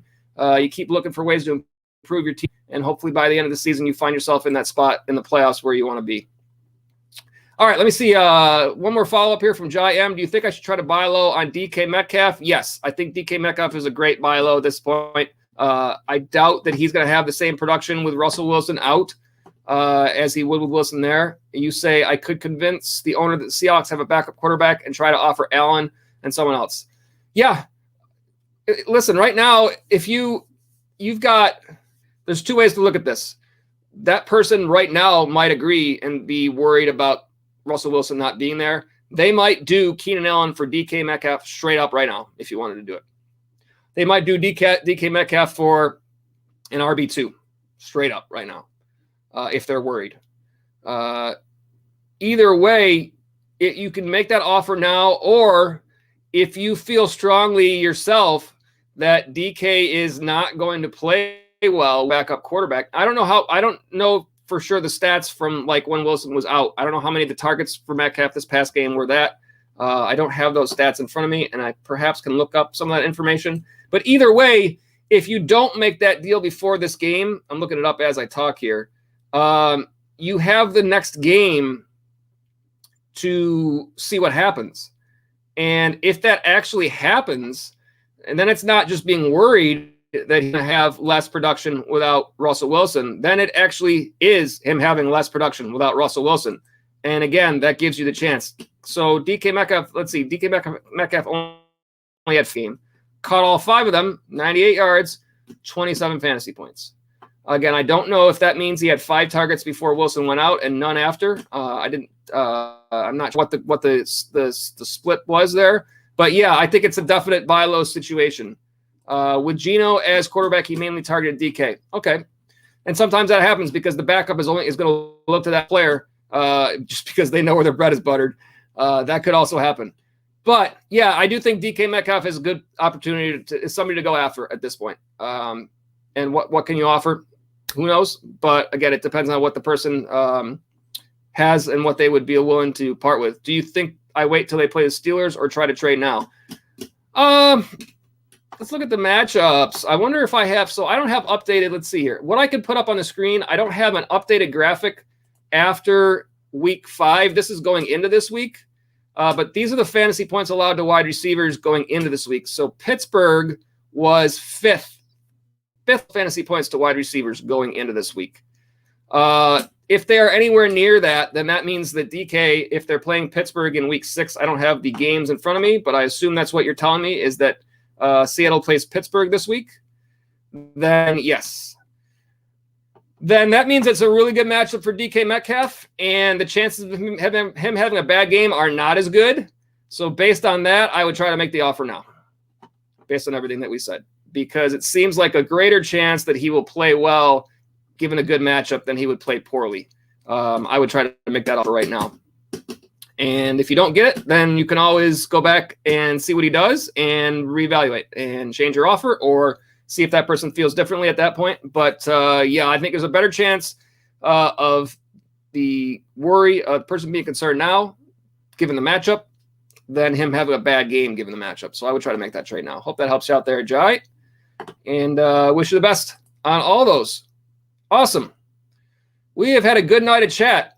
I think that wraps up all the chat. And what I'll do here before I call it a night is I will put up a little bit of information for you guys. First of all, I will say thank you all you guys for being here. And girls, I don't know if there's any guys, girls, I don't know who's watching, but all you guys, I say guys is a general term. Everybody that's been watching. Appreciate you being here. Glad that you found our stream. As I said before, if you enjoy our content, be sure to hit that subscribe button so that you can get those notifications whenever we have new content. And also, if you enjoy what we're doing here, feel free to drop us a like. The likes and the subscribes do help out the channel a ton. And also, I want to tell you guys about, just in case there's anyone that doesn't know about this, this is our 6 picks game. This is a separate video that we do on our channel. It's kind of like a weekly deal for you guys to play. Just something that you can get involved in and kind of compete with all the other people who are on the channel. It's very simple, and here is the rundown of how it works. You go to that video. There are 6 fantasy matchups that all occur within the same games on that video. You pick the players that you feel will have the fantasy scoring day using PPR scoring. If you look to, we don't have the new video out for week 6 yet, but you can look back to one of the previous weeks to like week 5, see how it works. You just basically pick those players. In the comments section on that video, it's got to be on that video in order for them to count, but we keep track of them all season long. And the picks are open until 1 o'clock on Sunday each week. And basically, you're just trying to get your name on that leaderboard. And this is what that leaderboard was going into week 5. Again, it's not updated with week 5 yet. But these are some of our viewers who are on that leaderboard right now. Chris Noriega and First Vansco and Michael McFarland tied for 2nd. So get in that 6 picks game, show off your fantasy football skills, and get your name on that leaderboard. All right, MK says, thanks again. And as always, I say no. Thank you, MK, and thank all of you that have been with us on this. Always appreciate you guys. Again, we have lots of content for you, but we would always rather be talking fantasy football with you guys than just talking to you guys. So we appreciate you all for being here. You guys make the show, and we look forward to seeing you on future streams as well. And one more chat here, guys. I'm preparing the final graphic, and Jai M also says, thanks, appreciate it a lot. Same thing to you, Jai M. Thank you for being here as well.